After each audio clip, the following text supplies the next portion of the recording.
Friends last time तो हम लोगों ने वेक्टर के अंदर कोलिनियरिटी और कोप्लेनरिटी देख ली थी, ठीक है। उसके आगे देखते हैं एक क्वेश्चन से क्या है हमारे पास कि अगर आपके पास OP vector and OQ vector has resultant O R vector, उसका रिजल्टेंट क्या है O R vector, and any transversal line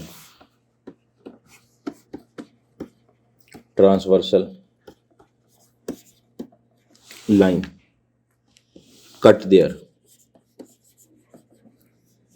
line of action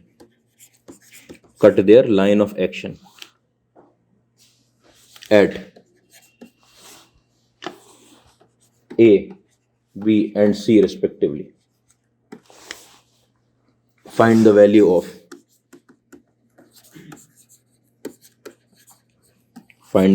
किसकी वैल्यू निकालनी है मुझे, OP अपॉन OA प्लस में OQ अपॉन OB माइनस में OR अपॉन OC। ठीक है, अगर मुझे ये वैल्यू निकाल के लानी है तो ये OP और OA वेक्टर नहीं है, ये लेंथ है, इस लेंथ का रेशियो माइनस उस लेंथ का रेशियो, लेंथ दे रखी है। OP vector and OQ vector resultant OR vector and any transversal line cut their line of action, इस पॉइंट पे कट कर रहा है, ठीक है, इन पॉइंट पे कट कर रहा है, तो O से O और A के बीच की डिस्टेंस लिखी हुई है, O और B के बीच की हो और O और C के बीच की हो।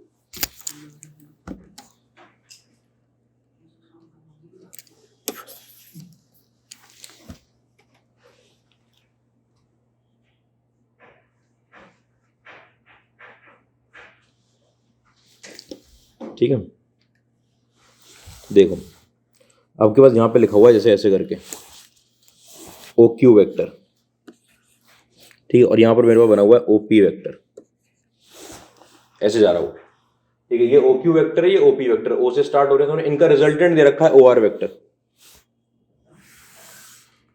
कुछ रिजल्टेंट आ रहा होगा इनका, ठीक है, ऐसे करके रिजल्टेंट आ रहा है, ये OR वेक्टर आ रहा है, ठीक है, तो ये आपका OP वेक्टर है, ये OQ वेक्टर है, उसका रिजल्टेंट है OR वेक्टर, ठीक है। अब इसमें बात क्या कही गई है कि कह रहे हैं एनी ट्रांसवर्सल लाइन, कोई ट्रांसवर्सल कट करती है इनके लाइन ऑफ एक्शन को, तीनों के लाइन ऑफ एक्शन को, पूरी लाइन कहीं भी कट कर सकती है, ठीक है, किस जगह पर, A B और C पर, A B C पर कट कर रही है ट्रांसवर्सल, ऐसे जा रही होगी ट्रांसवर्सल, देखो ऐसे जा रही होगी ट्रांसवर्सल, किस किस जगह पर कट कर रही है आपके पास, इसको A पर कट कर रही है, इसको B पर कट कर रही है और इसको C पर कट कर रही है, ठीक है, OP को A पर, OQ को B पर, इसको C पर, ठीक है, ये दे रखा है। अब ये पूछ रहे हैं कोई बात, आपको रेशियो पूछ रहे हैं, तो पहले तो मैं एक ही गिवन चीज है मेरे पास इसके अंदर, क्या गिवन चीज है कि OP वेक्टर प्लस में OQ वेक्टर, इन दोनों का रिजल्टेंट मुझे कितना दे रखा है, OR वेक्टर, ये तो दे रखा है, ठीक है। अच्छा, मैं क्या करता हूं, इसको एक बार के लिए ओरिजिन मान लूं अगर मैं, ठीक है, इसको अगर मैं ओरिजिन मान लूं तो आपको पता है इसका पोजीशन वेक्टर मैंने P वेक्टर लिख दिया, इसका पोजीशन वेक्टर मैंने R वेक्टर लिख दिया, इसका पोजीशन वेक्टर मैंने Q वेक्टर लिख दिया, और इस पॉइंट का पोजीशन वेक्टर फिर मैं A वेक्टर लिख दूंगा, इसका C वेक्टर लिख दूंगा और इसका B वेक्टर लिख दूंगा, ऐसे लिखना चाह रहा हूं बस मैं, ठीक है। आपको पता है ये जो पोजीशन वेक्टर P वेक्टर है, अगर ये ओरिजिन था मेरा, इसको मैंने ओरिजिन पे बिठाया है, तो ये पूरी जो OP लाइन थी यही P वेक्टर था, ये जो OP वेक्टर था यही क्या बन गया, P वेक्टर, पोजीशन वेक्टर क्या करता है, इस पॉइंट का पोजीशन वेक्टर है, ओरिजिन से तो ज्वाइन करेगा, मतलब ये वाला पूरा वेक्टर, ठीक है। तो आपके पास देखो यहां पर क्या लिखा हुआ है, आपके पास लिखा हुआ है यहां पर P वेक्टर प्लस में Q vector is equal to R vector, P vector plus Q vector is equal to R vector, ठीक है। अच्छा, ये जो P वेक्टर निकल कर आया आपके पास, P वेक्टर, इस पे ध्यान देना, आपको पता है जो P वेक्टर की डायरेक्शन है, अगर मैं यहां पर लिख लूं P कैप, तो वही क्या होगा, मेरा A कैप के बराबर होगा कि नहीं होगा, क्योंकि इन दोनों की डायरेक्शन तो सेम। सिमिलर तरीके से अगर आप यहां पर क्या लिख लो Q कैप, तो वो किसके बराबर होगा, B कैप के बराबर होगा, Q cap is equal to B cap, direction तो सेम है। ऐसे यहां पर C cap is equal to R cap, तो मैं इसको ऐसे लिखने जा रहा हूं, देखो मैं इसको लिखने जा रहा हूं मैग्नीट्यूड ऑफ P के साथ P कैप प्लस में आपके पास मैग्नीट्यूड ऑफ Q के साथ Q कैप, ठीक है, is equal to magnitude of R के साथ आपके पास R कैप, आराम समझना। ये ऐसा क्यों लिखने जा रहे हैं, आपको पता है आपको निकालना क्या है, आपको निकालना है कि आपके पास न्यूमरेटर में क्या पड़ा हुआ ओपी और डिनोमिनेटर में क्या पड़ा हुआ ओए। ठीक है, तो ओपी क्या चीज होगी, ओपी ये जो ओपी है मतलब ये इसका मैग्नीट्यूड होगा, इसका मैग्नीट्यूड ये मैंने ओपी लिख दिया यहाँ पर। ठीक है, यहाँ पर क्या लिख दिया, ओक्यू लिख दिया और यहाँ पर ओआर लिख दिया, इधर माइनस का लगा। ठीक है, अब आपको ये वाली बात भी पता है साथ साथ के, ठीक है ओपी तो चाहिए, तो नीचे ओए चाहिए था। अगर नीचे ओए चाहिए तो ध्यान से देखना कि जो आपका पी कैप है वो किसके बराबर है, ए कैप के बराबर। और ए कैप की जो वैल्यू होगी वो ए वेक्टर अपॉन मैग्नीट्यूड ऑफ ए होगी कि नहीं होगी। ठीक है, ऐसे ही जो आपका क्यू कैप है वो बराबर है किसके, बी कैप के। तो जो इसकी वैल्यू होगी क्यू कैप की वो बराबर होगी B vector upon magnitude of B. Similar तरीके से सी और आर के लिए ये होगा कि नहीं होगा। अगर दोनों कैप सेम है तो किसी भी यूनिट वेक्टर को आप ऐसे लिख सकते हो। आपने अगर ऐसे लिख दिया तो ये तो मैग्नीट्यूड ऑफ पी तो पड़ा हुआ है ऊपर, ये बन गया आपके पास ए वेक्टर अपॉन मैग्नीट्यूड ऑफ ए। ठीक है, प्लस में आपके पास यहां पर मैग्नीट्यूड ऑफ क्यू तो पड़ा हुआ है, ये क्यू कैप बन गया था आपके पास कितना, बी कैप, और बी कैप कितना बन जाएगा आपके पास, b vector upon magnitude of b. ठीक है, इज इक्वल टू आपके पास ये आपके पास मैग्नीट्यूड में आर वेक्टर तो पड़ा हुआ था, ये आर कैप बन गया मेरे पास C vector upon magnitude of सी। कोई परेशानी तो नहीं है, इतनी बात है समझना भाई। इसको मैं ऐसे लिख रहा हूं, इस चीज को ओपी अपॉन ओए, क्या चीज है ओपी अपॉन ओए, मैग्नीट्यूड ऑफ पी और मैग्नीट्यूड ऑफ ए, किसके साथ लगा हुआ है यहां पर, ए वेक्टर के साथ। ठीक है, और आपके पास यहां पर O Q upon O B, ठीक है, किसके साथ लगा हुआ है आपके पास, बी वेक्टर के साथ, प्लस साइन के साथ आपके पास, माइनस में ओ आर अपॉन ओ सी, किसके साथ लगा हुआ है यहां पर आपके पास, सी वेक्टर के साथ। माइनस में इधर लाऊंगा तो माइनस होगा, माइनस को मैं ऐसे ले गया उसके साथ, तो ये ओ आर की लेंथ, ये ओ आर लेंथ है, ये ओ सी लेंथ है, सी वेक्टर के साथ लगा हुआ है, नहीं बात में कोई परेशानी नहीं। ठीक है, अब आप बात समझना, ये फिगर देखो फिर से,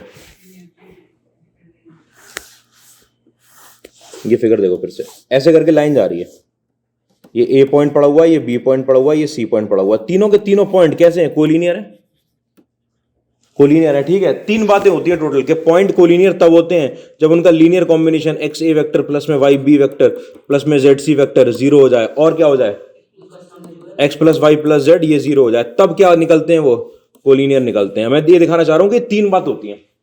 तो अगर मेरे पास कोलिनियर दे रखे हैं और ये लीनियर कॉम्बिनेशन भी जीरो आ रहा है, तो इनका ये भी क्या हो रहा होगा, कसम कोफिशिएंट कसम क्या हो रहा होगा, जीरो हो रहा होगा। ये तीन बातें होती है। ठीक है, आपको पता चल गया कि ए vector B vector and c vector, ये जो पॉइंट पड़े हुए हैं, point represented by position vector a vector B vector c vector are collinear. अगर वो कोलिनियर है तो आपको पता है उनके साथ जो ये पड़ा हुआ है OP upon O A plus में O Q upon O B minus में ओ आर अपॉन ओ सी किसके बराबर आएगा, जीरो के बराबर। ठीक है, ये तीन बातें होती हैं। जब कोलिनियर होता है तो ये दोनों कंडीशन सेटिस्फाई करनी चाहिए। अब आपका कोलिनियर दे रखा है उन्होंने, भाई एक लाइन पे लाई कर रहे हैं ना ट्रांसवर्सल पे, और ये कंडीशन आप सेटिस्फाई करवा लें। ठीक है, एक्स ए vector plus y B vector plus z सी वेक्टर, एक्स ए vector plus y vector plus z सी वेक्टर, ये कंडीशन आप सेटिस्फाई करवा लें। इसका मतलब ये भी जरूर सेटिस्फाई हो रही होगी, क्योंकि इसके साथ साथ अगर कोलिनियर हो गया तभी होता है जब x plus Y plus z zero होगा, x plus Y plus z जब जीरो होगा, x plus Y plus z zero. यहां से निकाल के लाया, वहां से एबीसी नहीं हटा दिए कि वहां से आपने एबीसी हटा दिया, कैसे ऐसा नहीं किया, ये कंडीशन से निकाल के लाए। हेंस रूट 2 का वो था वैसे क्वेश्चन। चलो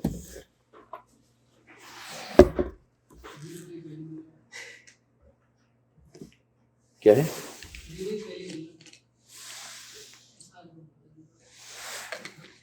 एग्जाम में याद रखोगे, नुकसान उठा के देखना, ऐसा करते रहो हरकत।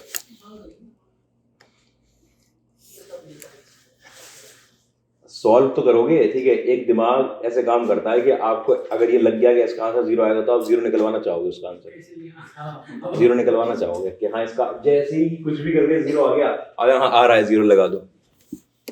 ठीक है, इसलिए माइंडसेट ऐसा नहीं रखना चाहिए। इसलिए जरूरी है कि प्रूफ वाले क्वेश्चन करो, उसमें आंसर पहले से दे रखा होता है उन्होंने। ठीक है, आओ भाई आगे नई चीज पर आते हैं। इसके अंदर सॉलिड ज्योमेट्री।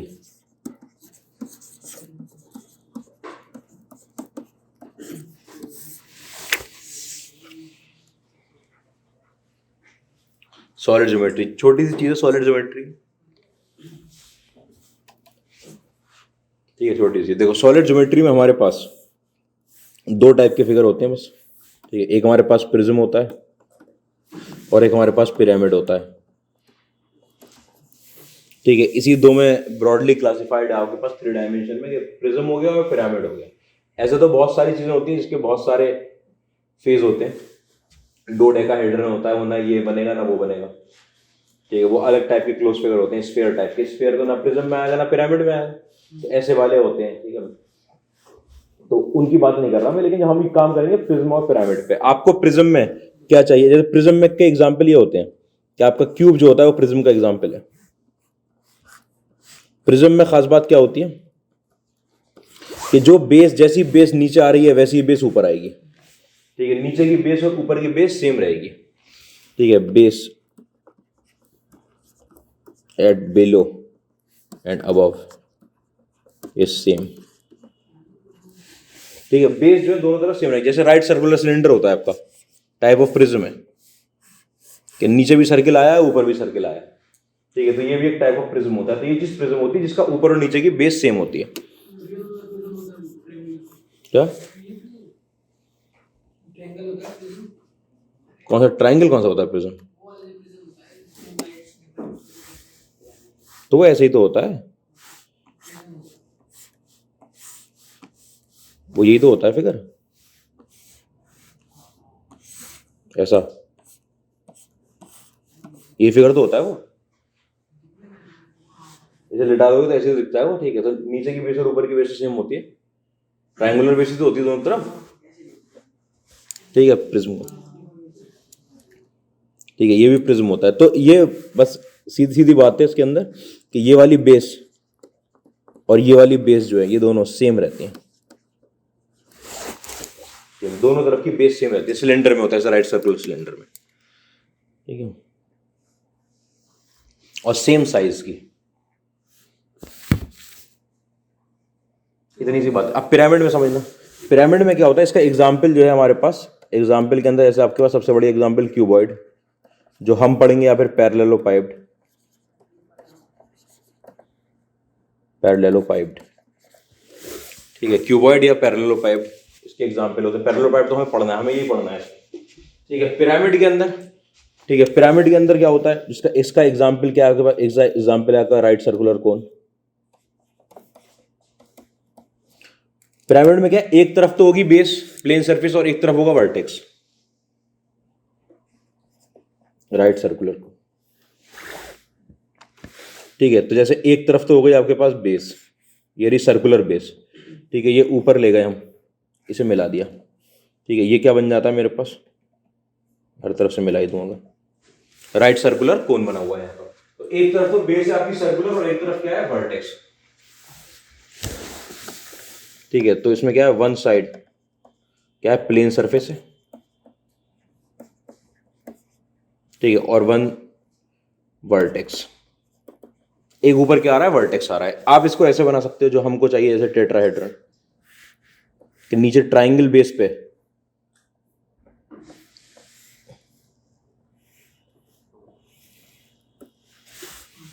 वर्टेक्स लेके मैं ऊपर ट्राइंगल बेस पे, ठीक है। ये आपका क्या हो जाता है, टेट्राहेड्रन कहलाता है, 4 फेस के हिसाब से। आप नीचे अगर आप चाहो तो नीचे पैरेललोग्राम बना लो, ठीक है, इसको ले जाओ ऊपर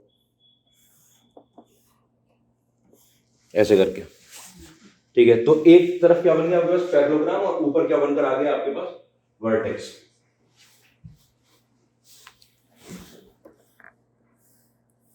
स्क्वायर बेस पे, स्क्वायर बेस पे ही तो हमारे पास पिरामिड जो रियल वर्ल्ड वाले हैं वो स्क्वायर बेस पे ही तो है शायद, स्क्वायर बेस पे। इसका मतलब ये नहीं है कि वो जो इजिप्ट में खड़ा हुआ उसे पिरामिड बोलते हैं। पिरामिड ज्योमेट्रिकल फिगर है, ठीक है, किसी भी चीज को बोल दो आप।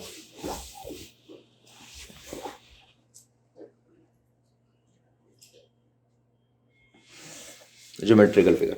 तो क्या हुआ, एक तरफ तो प्लेन सरफेस हुई और एक तरफ वर्टेक्स हुआ, तो क्या कहलाएगा, पिरामिड। और प्रिज्म कब कहलाएगा, दोनों तरफ प्लेन सरफेस होती है, सेम साइज की प्लेन सरफेस, ठीक है। तो ये तो बेसिक ब्रॉड क्लासिफिकेशन है, मैं तो आगे बढ़ रहा हूं इसके अंदर। ठीक है, आपके पास यहां पर आया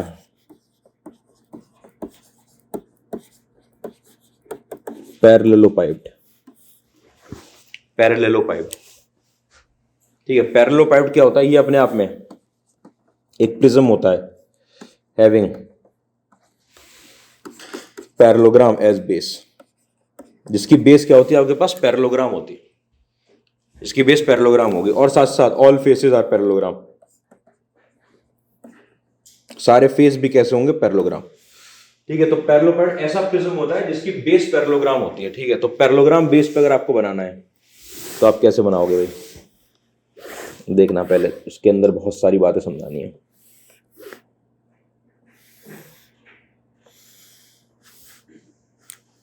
बहुत मुश्किल हो जाएगा ये बनाना भी।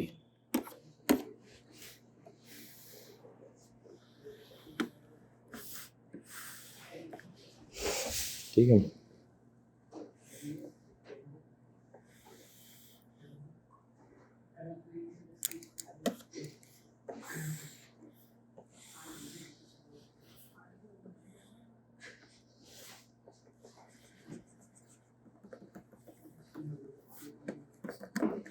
ये बन गया आपका पैरेललोपाइड। ठीक है, पैरेललोपाइड क्या इसका एग्जांपल होता है? जैसे कि कोई मोटी किताब होती है, ठीक है, तो अगर वो बहुत टाइम रखी रह जाए तो ऐसे झुक जाती है एक तरफ को।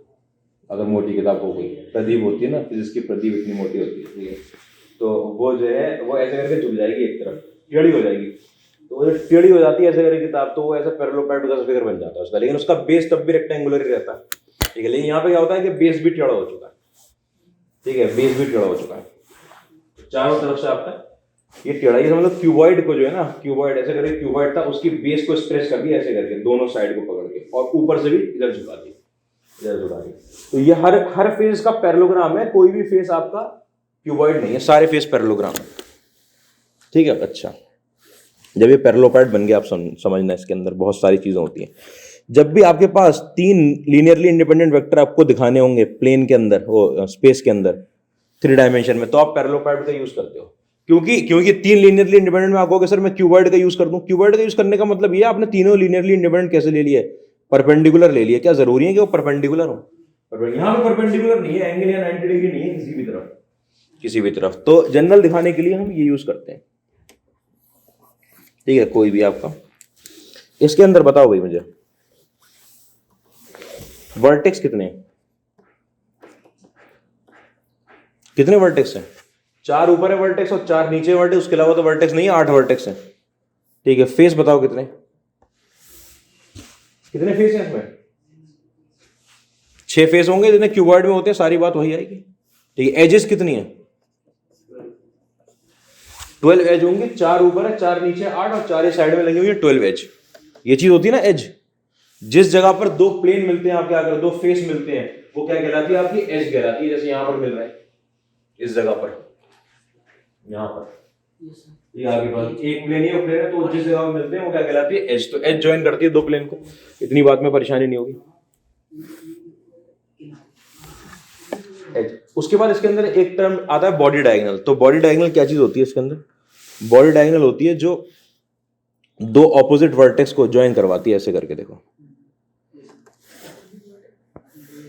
ऑपोजिट वर्टेक्स मतलब ये वाला वर्टेक्स और ये वाला वर्टेक्स, जो बॉडी के थ्रू पास होती आ रही है, वो बॉडी डायगोनल। ठीक है, अगर फेस पे बनी हुई है, फेस तो पैरेललोग्राम है, उस पे बनी हुई है तो फेस डायगोनल कहलाती है। ठीक है, तो बॉडी डायगोनल क्या होगी? जैसे आपके पास मैं नाम लिख दूं, ये O A, ये B और ये C। ठीक है, इस पॉइंट का नाम दे दिया मैंने P। ठीक है, इसका आपने नाम दे दिया Q, इसका नाम दे दिया R और इसका नाम दे दिया S। ठीक है, नाम दे दो पहले तो सारे वर्टेक्स को। ठीक है, इसका पोजीशन वेक्टर मैंने लिख दिया A वेक्टर, ये ओरिजिन ले लिया मैंने। इसका पोजीशन वेक्टर लिख दिया मैंने B वेक्टर, इसका पोजीशन वेक्टर लिख दिया मैंने C वेक्टर, और मुझे कोई लिखने की जरूरत नहीं, सारे निकाले जा सकते हैं। निकाले जा सकते हैं। ठीक है, ये आपका कितना है? A वेक्टर है और ये आपका B वेक्टर है। तो आपको पता है ये रिजल्टेंट आएगा, उनके पीछे पैरेललोग्राम बना हुआ है नीचे, पैरेललोग्राम लॉ लगेगा। ये कितना आ जाएगा आपके पास? A वेक्टर प्लस में B वेक्टर। इसमें तकलीफ तो नहीं हो रही? ये पैरेललोग्राम की एक साइड B वेक्टर बना रही है, एक साइड A वेक्टर, यहां से डायगोनल बना दूंगा अगर, तो ये OS वेक्टर जो आ जाएगा वो A प्लस B आ जाएगा। ठीक है, सिमिलर तरीके से अगर मुझे R वेक्टर लिखना हो भाई, ये पैरेललोग्राम बना हुआ, ये वाला फेस भी तो पैरेललोग्राम है, तो आपका ए वेक्टर और सी वेक्टर, ये ए प्लस सी आ जाएगा, सी प्लस ए लिख देता हूँ उसको। ठीक है, सिमिलर तरीके से आपका क्यू वेक्टर कितना आ जाएगा, B vector plus C vector position vector. और इस तरीके से मेरा पी वेक्टर कितना आ जाएगा, पी पॉइंट पे पोजीशन वेक्टर। आपको पता है यहाँ का ए प्लस बी है, ठीक है, और इधर आप ऊपर चल रहे हो इस लाइन के अलाउंग, ये लाइन और ये सी वेक्टर पैरेलल होंगे आपस में, पैरेलल होंगे तो कितना आ जाएगा, इसमें सी और ऐड कर दूंगा, ए प्लस बी प्लस सी।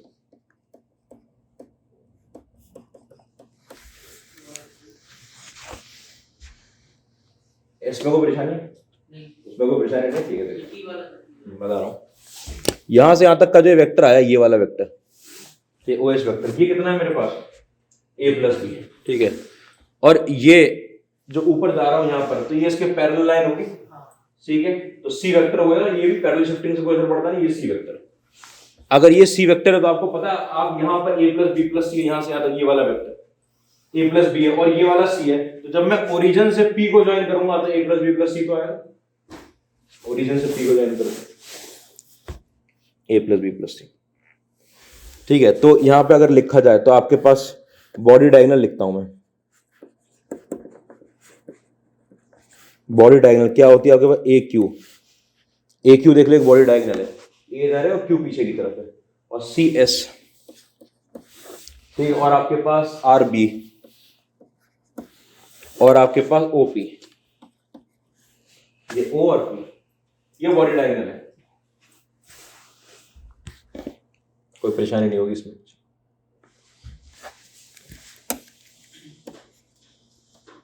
ठीक है। पैरेललोपाइड का आप यूज कब करोगे, जब पैरेललोपाइड के यूज से पहले मैं इस पे आ जाऊं। बॉडी डायगोनल, ये बॉडी डायगोनल एक पॉइंट पे इंटरसेक्ट कर रही है, ठीक है, इस पॉइंट का नाम शायद जी होता है, सेंट्रॉइड बोलते हैं, क्योंकि जिस पॉइंट पे आपकी चारों बॉडी डायगोनल जो होती है वो होती है कॉन्करेंट, एक ही पॉइंट से पास करेंगे हमेशा, ही वो उसका आप प्रूफ कर लेते हैं, ये हमको देखना पड़ता है कि देखो बॉडी डायगोनल किसको किसको मीट करवा रही है आपका, ठीक है, ओ और पी को, और किसको किसको मीट करवा रही है आपका ए और एस को, ठीक है, और किसको मीट करवा रही है वो आर और बी को, और किसको मीट करवा रही है वो सी और ए और क्यू को थी, सॉरी ए और क्यू को थी, सी और एस को, ठीक है। समझना बात, ये जो ओ है ये तो ओरिजिन है, ये जो पी का पोजीशन वेक्टर है वो कितना है, ए प्लस बी प्लस सी, ठीक है। अच्छा ए तो ए वेक्टर है, क्यू कितना है, क्यू बी प्लस सी,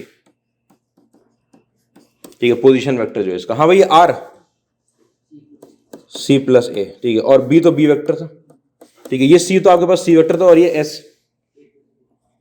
ए प्लस बी है ये, ठीक है। अच्छा मैं कह रहा हूं कोई पॉइंट ऐसा आ रहा है यहां पर जो इसको 1:1 के रेशियो में डिवाइड कर रहा है, पॉइंट का वो बताओ ये position vector,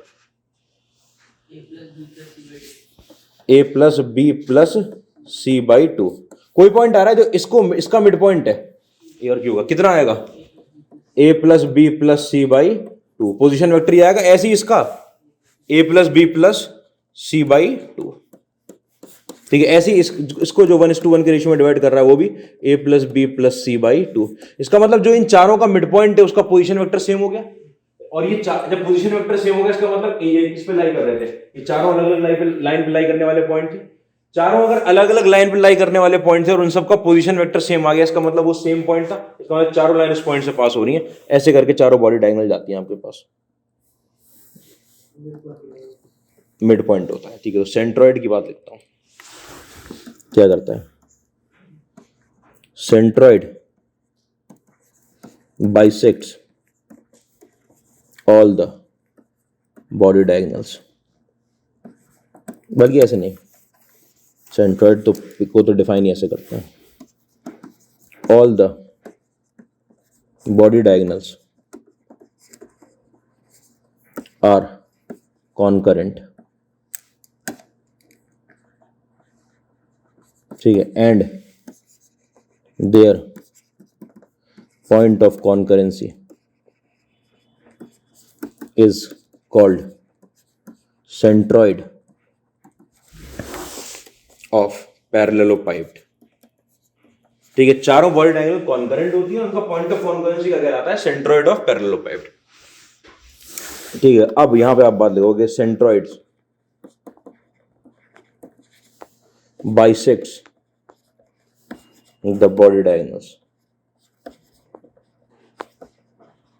centroid bisects the body diagonals, body diagonal को बाइसेक्ट करते हैं।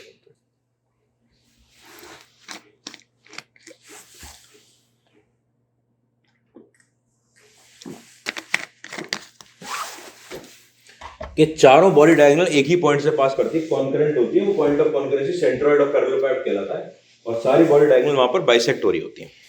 अच्छा, इसका मतलब ये नहीं कि बॉडी डायगोनल की लेंथ भी सेम है आपकी,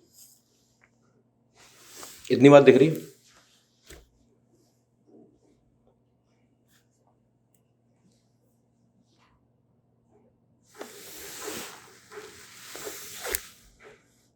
देखो मैं तो बनाने जा रहा हूं उसी फिगर में, आप चाहो तो नया फिगर बनाना, नहीं तो गड़बड़ हो जाएगी थोड़ी सी।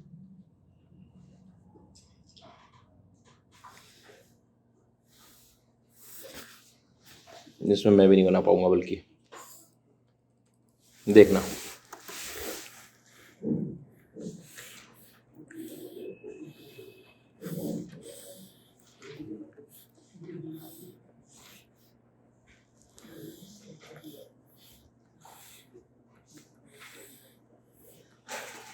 समझना भाई यहाँ पर, ठीक है। ये आपके पॉइंट कैसे लिखे थे, ये ओ लिखा था, ये ए लिखा था, ये बी लिखा था, ये सी लिखा था, ये पी लिखा था, ये क्यू लिखा था, ये आर लिखा था और ये एस लिखा था, ठीक है। ये सब पॉइंट लिखे हुए थे ऐसे करके।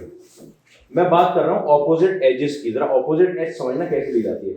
ऑपोजिट एज ऐसे ली जाती है कि इधर ऊपर वाले फेस की आगे वाली एज है, तो नीचे वाले फेस की पीछे वाली एज होगी, ठीक है। इन दोनों एज का अगर मैंने मिड पॉइंट ज्वाइन करवाया, मिड पॉइंट, ठीक है, और ऐसे ही मैंने इस वाली एज का और इस वाली एज का मिड पॉइंट ज्वाइन करवाया, तो ये भी कॉन्करेंट होंगी ऑपोजिट एज से, और ये पास करेंगी सेंट्रोइड से, सेंट्रोइड से पास करेंगे। देखो सेंट्रोइड से पास करने पर आप, सेंट्रोइड क्या होगा, बॉडी डायगोनल का इंटरसेक्शन पॉइंट, ठीक है। बताओ मुझे, ये वाला तो ए वेक्टर था, इसका पोजीशन वेक्टर, इसका पोजीशन वेक्टर बी वेक्टर था, इसका पोजीशन वेक्टर सी, ये कितना था मेरे पास ए प्लस बी, उनके पैरेललोग्राम पे बना हुआ ए और बी के, ये बी प्लस सी, बी और उसके, और ये बना हुआ है सी प्लस ए, ठीक है, ऐसे बना हुआ है आपके, और ये ए प्लस बी प्लस सी, ठीक है। मैं तो इस एज की बात कर रहा हूं, आपके पास आरपी नाम की जो एज आ रही है, ठीक है। इसका मिड पॉइंट बताओ कितना आएगा, सी प्लस ए, और यहां पे क्या लगा हुआ है आपके पास, a plus B plus c. हाँ, इसका मिड पॉइंट बताओ।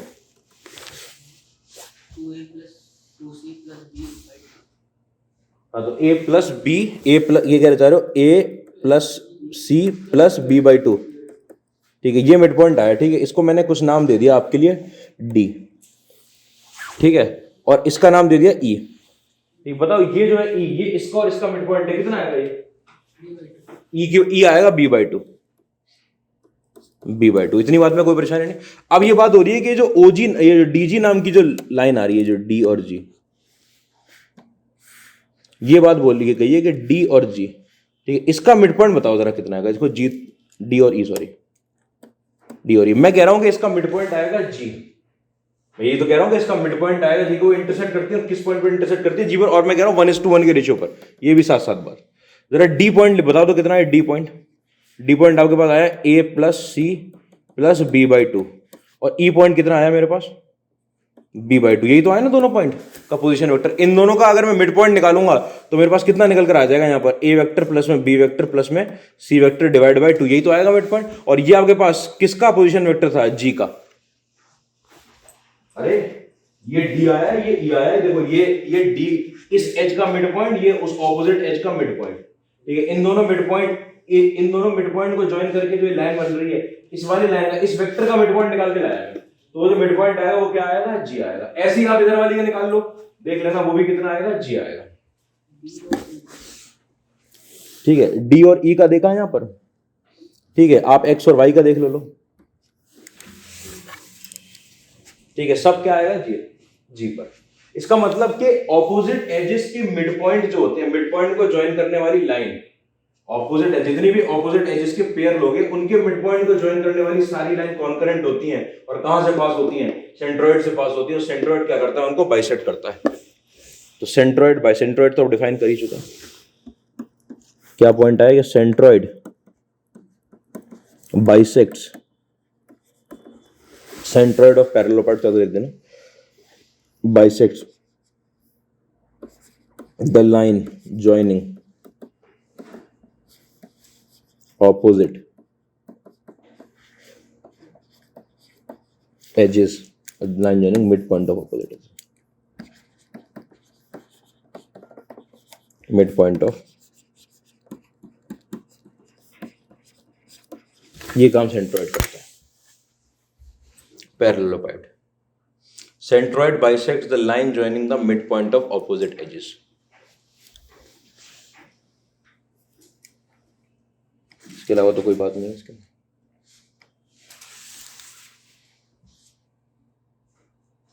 ठीक है, उसके बाद एक और पॉइंट, वॉल्यूम ऑफ प्रिज्म क्या चीज होती है। वॉल्यूम किसी भी प्रिज्म के लिए जिस तरीके से हमने प्रिज्म डिफाइन किया है, उसकी वॉल्यूम होती है हमेशा area of base into height.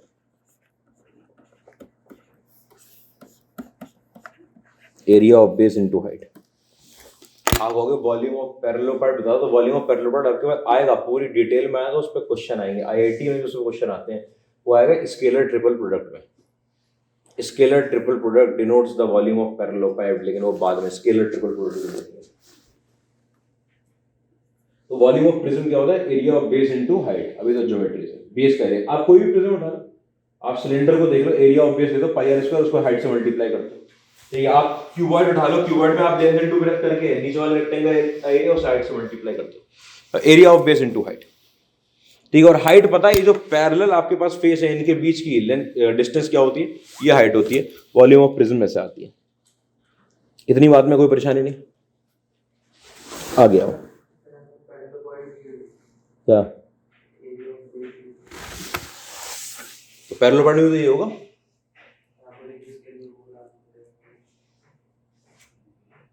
अरे तो निकालोगे कैसे, एरिया ऑफ बेस कैसे निकालोगे, वेक्टर में तो दे रखा होगा, और डायरेक्टली स्केलर ट्रिपल प्रोडक्ट से निकलता है। कहने का मतलब ये है, नहीं अभी आप निकाल सकते हो, कोई परेशानी नहीं है। अभी निकाल, फॉर्मूला नहीं है, वहां से फॉर्मूला निकलेगा, निकाल तो सकते ही हो भाई। ये हाइट होगी आपके इधर की, सॉरी इसका एरिया निकालने के लिए क्या है ये पैरेललोग्राम का, पैरेललोग्राम का एरिया ऐसे निकलेगा, और पैरेललोपाइड की जो हाइट आएगी वैसे आ जाएगी, देखो जी करके। लेकिन अभी ये निकाल नहीं पाएंगे ना, ये आएगा जब हम स्केलर ट्रिपल प्रोडक्ट पढ़ेंगे।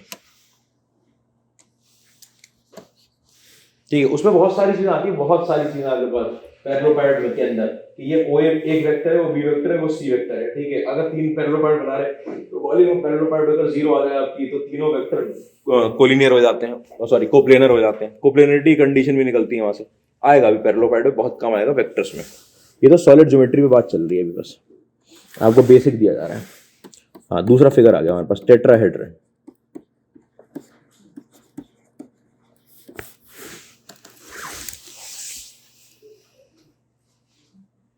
ठीक है, ये आपके पास क्या चीज होती है, टेट्राहेड्रन। ये पिरामिड होता है एक, विथ ट्रायंगुलर बेस।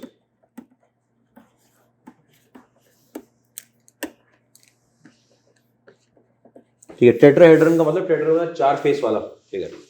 4 फेस कहां से होंगे इस पे देखना।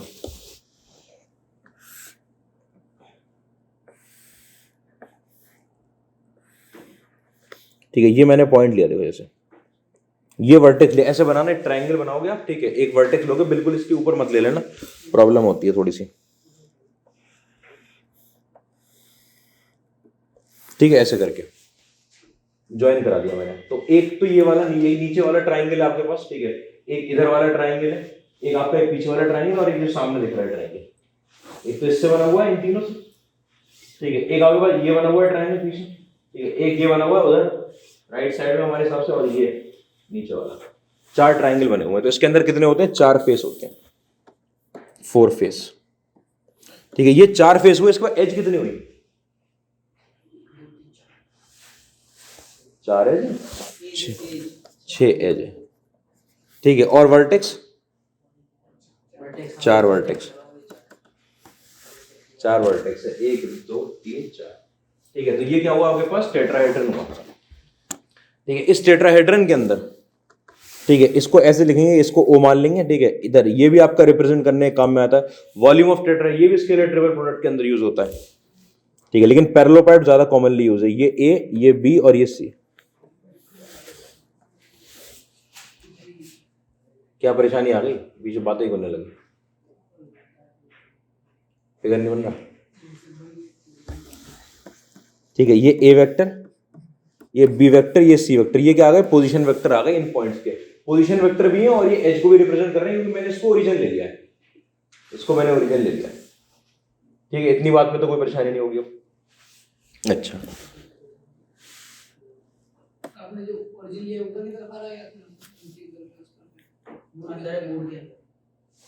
बोर्ड के अंदर ये वाला जो है ना ओ ए बी, ये ऐसे रखा हुआ है, ओ ए बी ऐसे रखा हुआ है, ठीक है। और ये सी ऊपर है, सी ऊपर है, तो ये पीछे की तरफ है ओ, ठीक है। बी इधर है और ए इधर, बोर्ड के अंदर की तरफ ऐसे रखो। ओ ए बी नीचे वाली बेस है आपकी, ये बेस है, ये वो है जो ग्राउंड पे रखी हुई है बेस।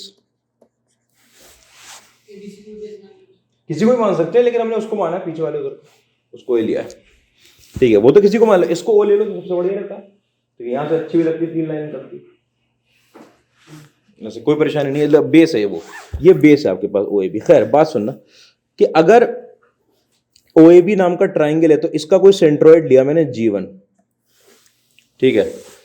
इस सेंट्रोइड, ट्राइंगल का सेंट्रोइड होता है, ठीक है। इस सेंट्रोइड से अगर आपने ऑपोजिट वर्टेक्स को ज्वाइन किया, पहला ज्वाइन किया, ठीक है। दूसरा हमने क्या किया कि वो देखो एक आपके राइट साइड वाला ट्राइंगल दिख रहा होगा, ये ट्राइंगुलर फेस है ना, ये इस ट्राइंगल का भी एक सेंट्रोइड आएगा, उसका सेंट्रोइड यहां आ गया, ठीक है। और ऑपोजिट वर्टेक्स जो ए है उससे ज्वाइन किया मैंने, थोड़ा नीचे लेता हूं, ठीक है। तो ये दोनों क्या करेंगे? एक दूसरे को इंटरसेक्ट करेंगे, कॉन्करेंट वो ये लाइन आपस में इंटरसेक्ट करेंगी। ऐसे मैं उस वाले फेस पर लूंगा तो इंटरसेक्ट करेंगे, ठीक है। अगर ये सब एक दूसरे को इंटरसेक्ट, ऐसे मैं ऊपर लूंगा तो इंटरसेक्ट करेंगे, इंटरसेक्ट करेंगे। और ये जो पॉइंट होगा जहां पर इंटरसेक्ट करते हैं वो कहलाता है सेंट्रोइड ऑफ टेट्राहेड्रन, ठीक है। तो अगर कोई लाइन आपने वर्टेक्स से ऑपोजिट फेस के सेंट्रोइड पे मिलाई है, वर्टेक्स से ऑपोजिट फेस के सेंट्रोइड पर, ठीक है, तो वो लाइन कैसी होंगी? कॉन्करेंट होंगी, और वो जिस जगह पर कटेंगी वो क्या कहलाएगा? Centroid of the tetrahedron. और सेंट्रोइड ऑफ द टेट्राहेड्रन इस लाइन को डिवाइड करेगा 3:1 के रेशियो में, 3:1 के रेशियो में। नहीं दिख रहा फिगर क्या ठीक से? हाँ, 4 जाएंगी, 4 वर्टेक्स से 4 लाइन निकलेंगी, ठीक है। एक ओ से आएगी यू करके, वो तो बनाना बहुत ही मुश्किल है अभी। ओ से जो लाइन आएगी कहां टकराएगी? एक इधर से भी जाएगी सेंट्रोइड पे, ठीक है। तो क्या बात है? तो पहले एक चीज देखते हैं, पहले मुझे बताओ कि ये जो G2 आया आपके पास, ठीक है, ये G1 बता दो मुझे कितना होगा? G1 का पोजीशन वेक्टर जानना चाह रहा हूं मैं। ये बोला कि ये सेंट्रोइड है आपके इस वाले ट्राइंगल का, वो ओरिजिन है। सेंट्रोइड तो लिख सकते हैं, बाई 2 आएगा, by 3, a plus B plus 0/3, तो a प्लस बी बाई 3 आ गया, ठीक है। अच्छा, ये तो G1 आ गया। G2 b plus c by 3। Centroid तो आप समझ रहे हो ना, वही वैसी सेक्शन फॉर्मूला से तो निकालते हैं सेंट्रोइड, ठीक है। अच्छा, ये निकल कर आ गया b प्लस c बाई 3, ये a प्लस b बाई 3। अच्छा, ये जो ये मैंने कहा कि ये c है और ये है कितना आपके पास? G1 का, ठीक। आपकी एक लाइन ये C आ रही है यहां पे C से लेकर G1 तक, और एक लाइन आपके पास आ रही है A से लेकर G2 तक। बात है, परेशानी नहीं, ठीक है। C का पोजीशन वेक्टर तो C वेक्टर, और G1 का जो पोजीशन वेक्टर आया वो A वेक्टर प्लस में B वेक्टर डिवाइड बाई 3, ठीक है। ऐसे ही A पे आपके पास क्या आया? A पर है A वेक्टर पोजीशन, और G2 पर क्या है? B प्लस C बाई 3, ठीक है। मैं ये बोल रहा हूं कि ये दोनों लाइन जिस जगह पर इंटरसेक्ट कर रही है वो G पॉइंट कहलाता है, और उस G पॉइंट पे ये वाली लाइन 3:1 के रेशियो में डिवाइड होती है। मतलब कोई ना कोई G पॉइंट इधर लाई कर रहा होगा यहाँ पर, ठीक। और इसको किस में डिवाइड कर रहा होगा? 3:1 में। ऐसे कोई G पॉइंट यहाँ लाई कर रहा होगा, किस में डिवाइड कर रहा होगा इसको? 3:1 में। आपको बस ये देखना है क्या दोनों पॉइंट सेम आ रहे हैं, ये तो देखना है ना बस कि दोनों पॉइंट सेम आ रहे हैं कि नहीं। बताओ, देखो 3 उससे मल्टीप्लाई करूंगा कितना निकलेगा? A plus B plus C। 1 इससे A प्लस बी, 3 इससे मल्टीप्लाई करूंगा A प्लस बी, 1 इससे मल्टीप्लाई करूंगा प्लस का C आएगा, नीचे क्या आ जाएगा आपके पास? 4। तो ये वाला पॉइंट जो आया आपके पास G, ये तो इधर से तो ये आ गया, इधर से बताओ ये G कितना आ रहा है? ठीक है, A plus B plus C by 4। ये 3 उधर मल्टीप्लाई होगा, 3 कट जाएगा, 1 इधर मल्टीप्लाई होगा a plus b plus c by.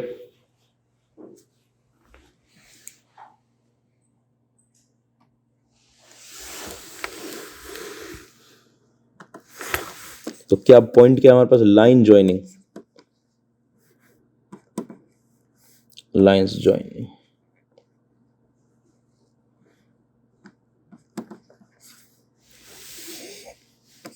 vertex to the centroid of opposite triangle are concurrent। ये लाइंस कैसी होती है, concurrent, and their point of concurrency, point of concurrency is called centroid of tetrahedron। Point of concurrency क्या कहलाता है, centroid of tetrahedron कहलाता है, centroid of tetrahedron. ठीक है, यहां से centroid divides the line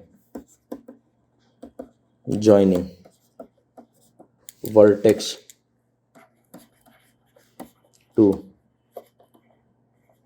centroid of opposite face in 3:1 ratio. यहाँ पे 3 वर्टेक्स की साइड होगी, 3:1 रेशियो। बात जल्दी समझ में आ रही है, पहले समझाया कि उधर से कैसे हो रहा है, आपको डिवीजन दे रहा है, सेम पॉइंट दिख रहा है।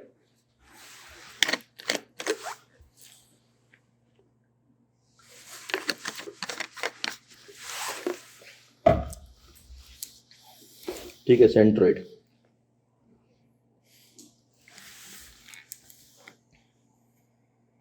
ये हो गया। यहां पर ये वाली बात पक्के समझ में आनी चाहिए कि जो ए वेक्टर है, जो बी वेक्टर है और सी वेक्टर है, वो नॉन कोप्लेनर है। देख रहे हैं, नॉन कोप्लेनर वेक्टर, ये वेक्टर, ये वेक्टर, ये वेक्टर। अगर नॉन कोप्लेनर वेक्टर से ही आपने ये वाली एजेस बनाई हैं, ठीक है, तो फिगर तो बनकर आता नहीं, लिखा हुआ होता है। अगर ये नॉन कोप्लेनर नहीं हुए तीनों वेक्टर, मतलब एक ही प्लेन में लाई कर जाएंगे, एक प्लेन में लाई कर जाएंगे, तो ये जो सी है उठ के इनके ए बी के प्लेन में गिर जाएगा, तो ट्रायंगल बन जाएगा। और क्या हो जाएगा, वॉल्यूम कितनी हो जाएगी, 0 हो जाएगी।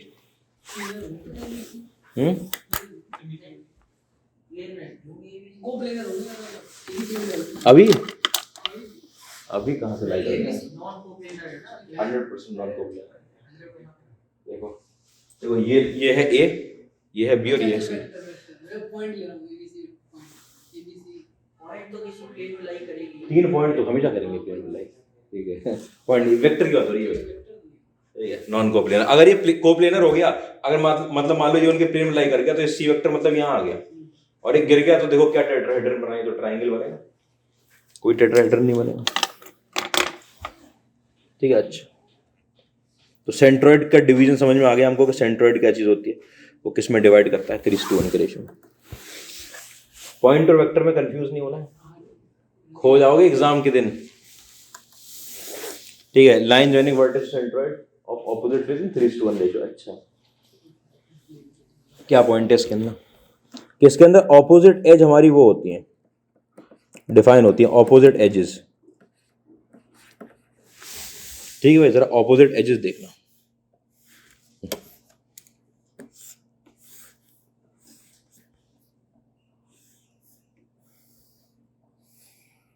क्या नाम दिए थे, ये ओ दिया था, ये ए दिया था, ये बी दिया था और ये सी दिया था। ठीक है, सबके नाम होंगे ना सारे वर्टेक्स के। ठीक है, ऑपोजिट एजेस, देखो कौन सी वाली एजेस ऑपोजिट एजेस होंगी।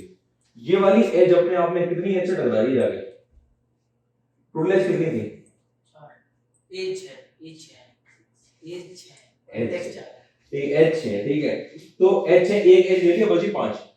ठीक है, अब ये वाली एज इससे टकरा के एक वर्टेक्स बना रही है, इससे टकरा के एक वर्टेक्स बना रही है, तो ये तो इसकी ऑपोजिट मानी नहीं जाएंगी, इसके साथ लगी हुई। कौन सी वाली बची, ओ बी बची। तो AC के ऑपोजिट एज के कौन कौन से पेयर हैं, भाई AC एंड OB है, AC एंड OB। और कौन सा पेयर है बताओ, AB के साथ कौन सा है, OC। और आपके पास OB के साथ कौन सा है, अरे OB के साथ तो ले लिया, सॉरी, हाँ BC के साथ, इस ट्रायंगल के BC के साथ कौन सा है, OA।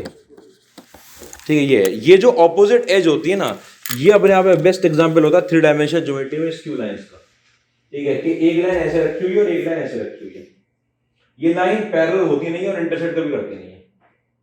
देखो एक लाइन ऐसे और एक लाइन ऐसे, ठीक है, ये दूर से जा रही है ऐसे, ऐसे ये वाली जाएगी, ऐसे ये वाली जाएगी, पैरेलल होती नहीं, इंटरसेक्ट करती नहीं है। तो ये अपने आप में ये जो ऑपोजिट एजेस हैं, ठीक है, ये कहलाती हैं दोनों मिलकर स्क्यू लाइंस। ये अपने आप में एग्जांपल किसका है? स्क्यू लाइंस का। स्क्यू लाइंस में क्या है? स्क्यू लाइंस किसको बोलेंगे हम? ठीक है, कि इन 3D lines which are neither intersecting nor parallel, जो ना इंटरसेक्ट करे और ना पैरेलल करे, पैरेलल हो। ऑपोजिट एजेस क्या कहलाती हैं? स्क्यू लाइंस कहलाती हैं, स्क्यू लाइंस। ठीक है, स्क्यू दोनों अलग अलग जा रहे हैं। अलग ही तो दिखाया था अभी, अलग अलग ही जा रहे हैं। ठीक है, एक तो ये होता है कि अलग अलग तो पैरेललोपैड में भी जा रहे थे, एक प्लेन तो होगी नहीं, नहीं प्लेन की बात नहीं है, उसके अंदर अलग अलग तो पैरेललोपैड में भी जा रहे थे कि ये वाला और ये वाला इसके भी टकरा रहे थोड़ी, लेकिन उनकी डायरेक्शन अगर मैं इसके अलोंग वेक्टर ले लूं, उसके अलोंग वेक्टर ले लूं, तो पैरेलल आ जाएगा, वेक्टर पैरेलल आ जाएगा। इसको डायरेक्शन कोसाइन बोलना शुरू करेंगे। ठीक है, 3 डायमेंशन में जाकर इसके अलोंग क्या है कि अगर आपने इसके अलोंग आपका एक वेक्टर ले लिया और उसके अलोंग वेक्टर लिया, तो इसका वेक्टर ऐसा, इसका वेक्टर ऐसा, पैरेलल भी नहीं है। लेकिन अगर वेक्टर होता हो तो मिला देते ले जाते। ठीक है, 2 वेक्टर होते तो, लेकिन अभी वेक्टर तो नहीं हो, तो लाइन हो तो अपनी जगह पर अटकी रहेंगी। ठीक है, एक प्लेन ला सकते हैं। लाइन को नहीं, वेक्टर को ला सकते हैं, लाइन को पैरेलल मूवमेंट नहीं करा सकते। लाइन फिक्स हो गई, लाइन की इक्वेशन लिख गई, वो 3 डायमेंशन में एक जगह से पास कर रही है। ठीक है, अब वो वहां से हिलेगी नहीं। लाइन के लिए देखो, लाइन के लिए आप सोचो 2 डायमेंशन में भी क्या था कि किसी पॉइंट से तो पास करती है, ऐसी 3 डायमेंशन में आएगा कि लाइन के लिए आपको पॉइंट चाहिए होगा और स्लोप चाहिए होगी। स्लोप की जगह वेक्टर ले लेंगे, यूनिट वेक्टर, और पॉइंट तो चाहिए होगा। ठीक है, तो अगर किसी पॉइंट से लाइन पास कर रही है, अगर मैंने पैरेलल शिफ्ट करा दिया उसको, तो उस पॉइंट से तो पास नहीं करेगी, उस पॉइंट से पास तो फिक्स लाइन, वही सेम लाइन नहीं रह जाती, वो लाइन बदल जाती है, इसलिए ऐसा नहीं करते उसमें।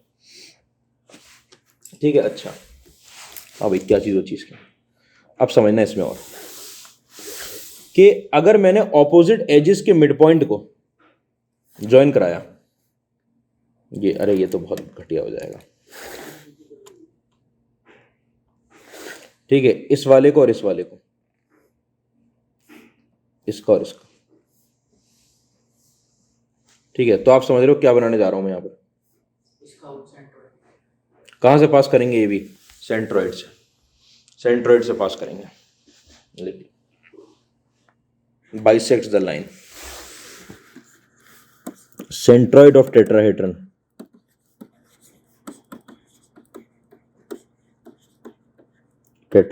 bisects the lines joining midpoint opposite edges। ठीक है, कि ऑपोजिट एजेस के जो मिड पॉइंट है, कौन से हुए ऑपोजिट एजेस के मिड पॉइंट बताइए तो चलो जल्दी से। पॉइंट c/2 है और एक का a + b/2 है। तो एक सेकंड, इसका बताओ, जिसकी इसका कितना आया था? c/2। ठीक है, अच्छा इसका कितना आया था? a + b/2। a + b/2। ठीक है, ठीक है, इसका मिड पॉइंट निकालें अगर हम, कि एक पॉइंट इधर आया और एक पॉइंट इधर आया, ये कितना, इसका पोजीशन वेक्टर c/2 था, इसका कितना था आपके पास? a + b/2 था, ये दोनों थे ना। इसको मैं कह रहा हूं कोई पॉइंट 1:1 के रेशियो में डिवाइड कर रहा है, वो पॉइंट कौन सा होगा? अरे वो पॉइंट निकालो कौन सा होगा पॉइंट, वो कितना होगा? a + b + c/4 आ जाएगा। और ये जो पॉइंट था, ये क्या था आपका? Centroid of the tetrahedron. ये पॉइंट क्या चीज थी आपकी? सेंट्रोइड। ठीक है, तो जो पॉइंट जो है ऑपोजिट एजेस को ज्वाइन करने वाली लाइन को बाइसेक्ट करता है, वो पॉइंट कौन सा होता है? Centroid of tetrahedron. ऐसे ही वो सारी ऑपोजिट एजेस में, तीनों पेयर में अगर ऐसा करेगा, तो तीनों पेयर ऑफ ऑपोजिट एजेस, तीनों पेयर जो mid point of opposite edges होंगे, उन sorry mid point of opposite edges का जो मिड पॉइंट होगा, mid point of opposite edges, ये मिड पॉइंट और ये मिड पॉइंट, इनको ज्वाइन करने वाली लाइन के जो मिड पॉइंट होंगे, ठीक है, वो क्या करेंगे? कोइंसाइड करेंगे। जो लाइन ऑपोजिट एजेस के मिड पॉइंट्स को ज्वाइन करती हैं तीनों तरफ से, वो क्या होंगी? कॉन्करेंट लाइंस होंगी, कॉन्करेंट लाइंस। और किस जगह से पास करेंगे? वो सेंट्रोइड से पास करेंगे।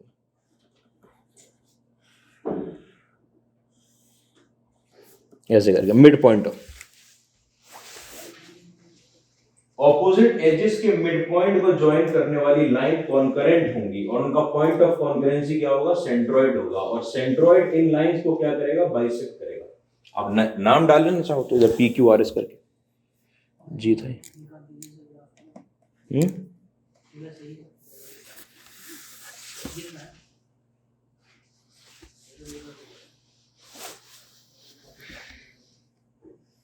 ठीक है, इतनी बात समझ में आ रही है? अगर सर हम उससे लेके आएंगे सर आगे वाले पेज पे सर ABC पे, चलो बीच से ABC वाला पेज, ये ABC वाला पेज, ऐसे आउटर वाला सर OC लेके आएंगे सर। वो से वो तो वर्टेक्स है। नहीं सर वर्टेक्स अगर तो इसके पेज पे लेके आएंगे सर। इसकी बात कर रहे हो, पिछले वाली बात कर रहे हो? इसी पे सर OC लेके आएंगे सर बीच ओ से लीड आनी नहीं है इसके अंदर तो mid point of the edge को ज्वाइन कराना है।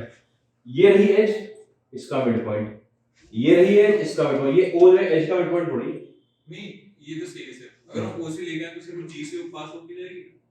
ओ से किस तरफ ले जा रहे हो? ये वाली बात ना, ABC आउटर फेस पे सर। ABC पे किस पॉइंट पे? ABC के सेंट्रोइड पे ला रहा हूं मैं, तो इससे पास करेगी होता है।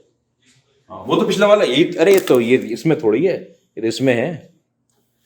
ये तो इसमें बात हो रही है कि देखो यहाँ पे वर्टेक्स ले जा रहा हूँ ना मैं, इसके सेंट्रोइड पे, इसके सेंट्रोइड पे।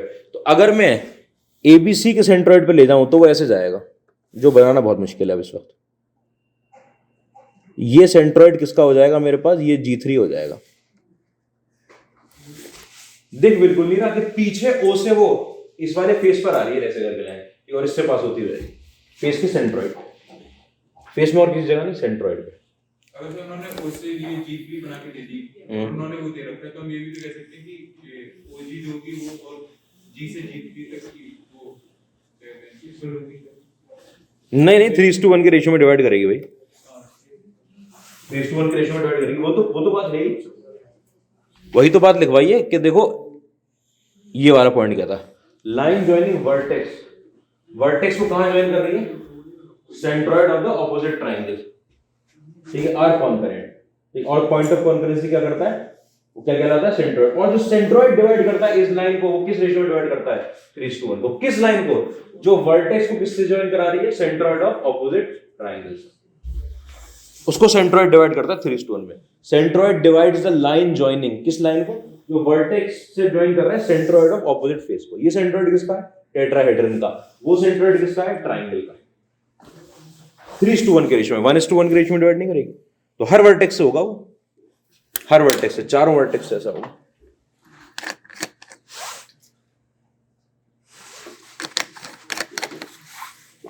ठीक है, इतनी बातें, परेशानी नहीं होगी। आओ भाई, volume of pyramid,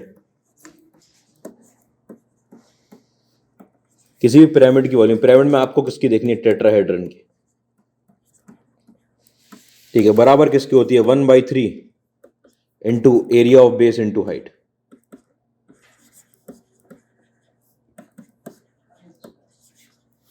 one by three into area of base into height, यही हमने पढ़ रखा है इसका राइट सर्कुलर कोन का, कि 1/3 πr²h, πr² area of base into height.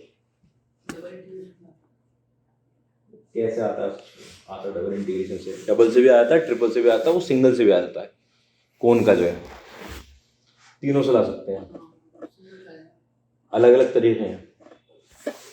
Single से लाने के लिए आपके पास, आपको पहले नहीं, आपको 3 डायमेंशनल ज्योमेट्री आनी चाहिए उसके अंदर। 3 डायमेंशनल ज्योमेट्री का यूज होता है सिंगल से लाने के लिए। मेहनत बहुत है सिंगल से, बाकी सिंगल तो नहीं, सिंगल से सरफेस एरिया आएगा शायद, वॉल्यूम पता नहीं, शायद मुश्किल है वॉल्यूम। 2 से इजी पड़ता है, उससे करते हैं। खैर ये क्वेश्चन, आप क्वेश्चन पे आओ उसके।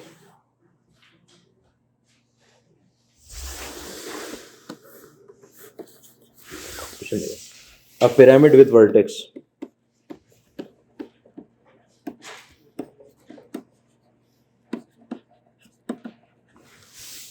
इसमें सॉलिड ज्योमेट्री में तो आपको कुछ भी तकलीफ दी जा सकती है। आपको उन्होंने इलिप्स बना के दे दिया ऊपर नीचे, और ऊपर पॉइंट दे दिया, है तो पिरामिड ही, ठीक है। पाई ए भी एरिया ले लोगे एलिप्स के अंदर तो ठीक है, तो वॉल्यूम के लिए तो ऐसा कर ही लेंगे आराम से। उसके अंदर बहुत सारी चीज़ें पूछी जा सकती हैं, एलिप्स की प्रॉपर्टी लगा के एलिप्स को मिलाया जा सकता है इसके साथ, ठीक है। और आईआईटी ऐसा कर सकता है बिल्कुल, उसके अंदर ऐसा दुस्साहस है कि वो इस तरीके की हरकत कर दें। किया नहीं है अभी तक, ये अच्छी बात है। With vertex at point P,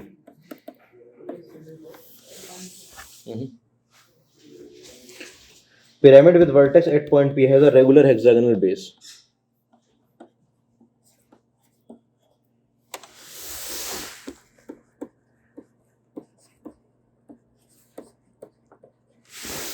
hexagonal base कि आपके पास क्या है, A B C D E F, ठीक है। जहां पर बात कर दे रखी है कि position vector of points A and B are I cap and I cap plus 2 J cap respectively. Position vectors of point A and B are I cap and I cap plus I cap plus the center of the base.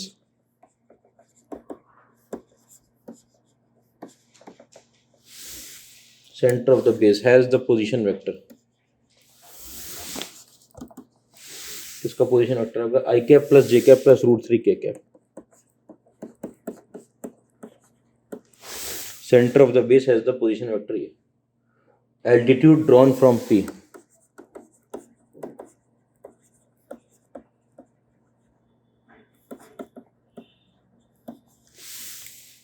On the base meets diagonal AD at point G, meets diagonal AD at point G. Find all the position vector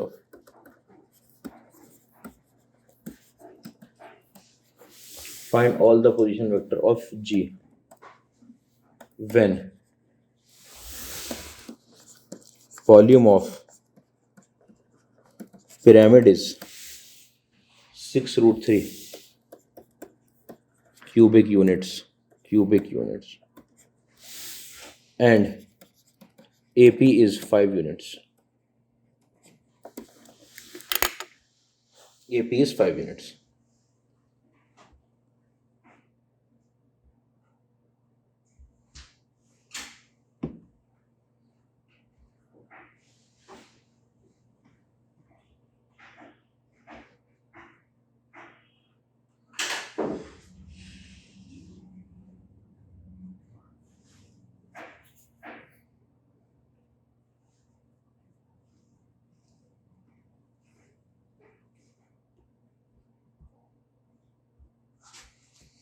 ठीक है। A pyramid with vertex at point P has a regular hexagonal base. उसकी hexagonal base है, vertex कहीं P पर दे दिया है। Position vector of point A and B दे रखे हैं, ए एंड बी को भाई बाहर की तरफ लिखना है, इससे कि उनका पोजीशन वेक्टर लिखने में आसानी हो।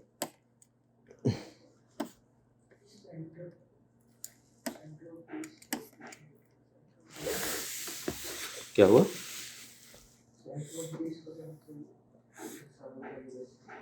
क्या होता है हेक्सागन में सेंटर? सरकम सेंटर की बात कर रहे हैं और किसकी बात कर रहे हैं? मतलब जहां पे डायगोनल इंटरसेक्ट करेंगे जाकर,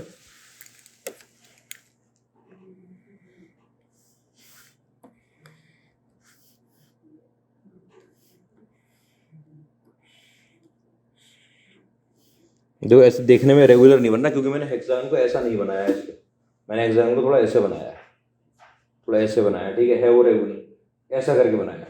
तो हेक्सागोनल तो बेस है आपके पास, ठीक है। अब क्या करते हैं, पॉइंट लेना शुरू करें भाई। एक P अगर वर्टेक्स ले लूँ यहाँ पर, P वर्टेक्स, ठीक है। तो ऐसे ले रहा हूँ मैं, ये A आया, ये B आया, ये C आया, ये D है, ये E है और ये F है। इन सबको आपको इससे मिलाना पड़ेगा।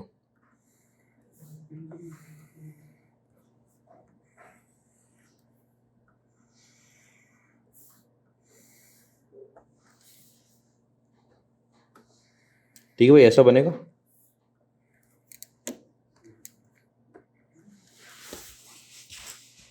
ठीक है, ये हेक्सागोनल बेस पे पिरामिड बन गया आपका। पहले तो इसे ही बना लिया जाए। फिर क्या बात बोली है इन्होंने कुछ वैल्यू दे रखी होंगे। Position vector of point A and B, हाँ भाई, ए और बी का पोजीशन वेक्टर दिया आई कैप, इसका पोजीशन वेक्टर है आपके पास आई कैप, इसका पोजीशन है वेक्टर आई कैप प्लस में 2j कैप। ठीक है, और क्या दे रखा है उन्होंने, centre of the base has position vector, base का सेंटर। ठीक है, बेस का सेंटर देखो बनाने के लिए मैंने क्या किया कि मैंने डायगोनल ज्वाइन कराई अगर, तो आपको पता है 2 डायगोनल भी ज्वाइन करा दूंगा अगर, तो वो सेंटर तो सेंटर ही आएगा। देख सकते, गंदा नहीं करूंगा फिगर को। ये वाला पॉइंट ये सेंटर है, ठीक है, इसका नाम मैंने ओ बोल दिया।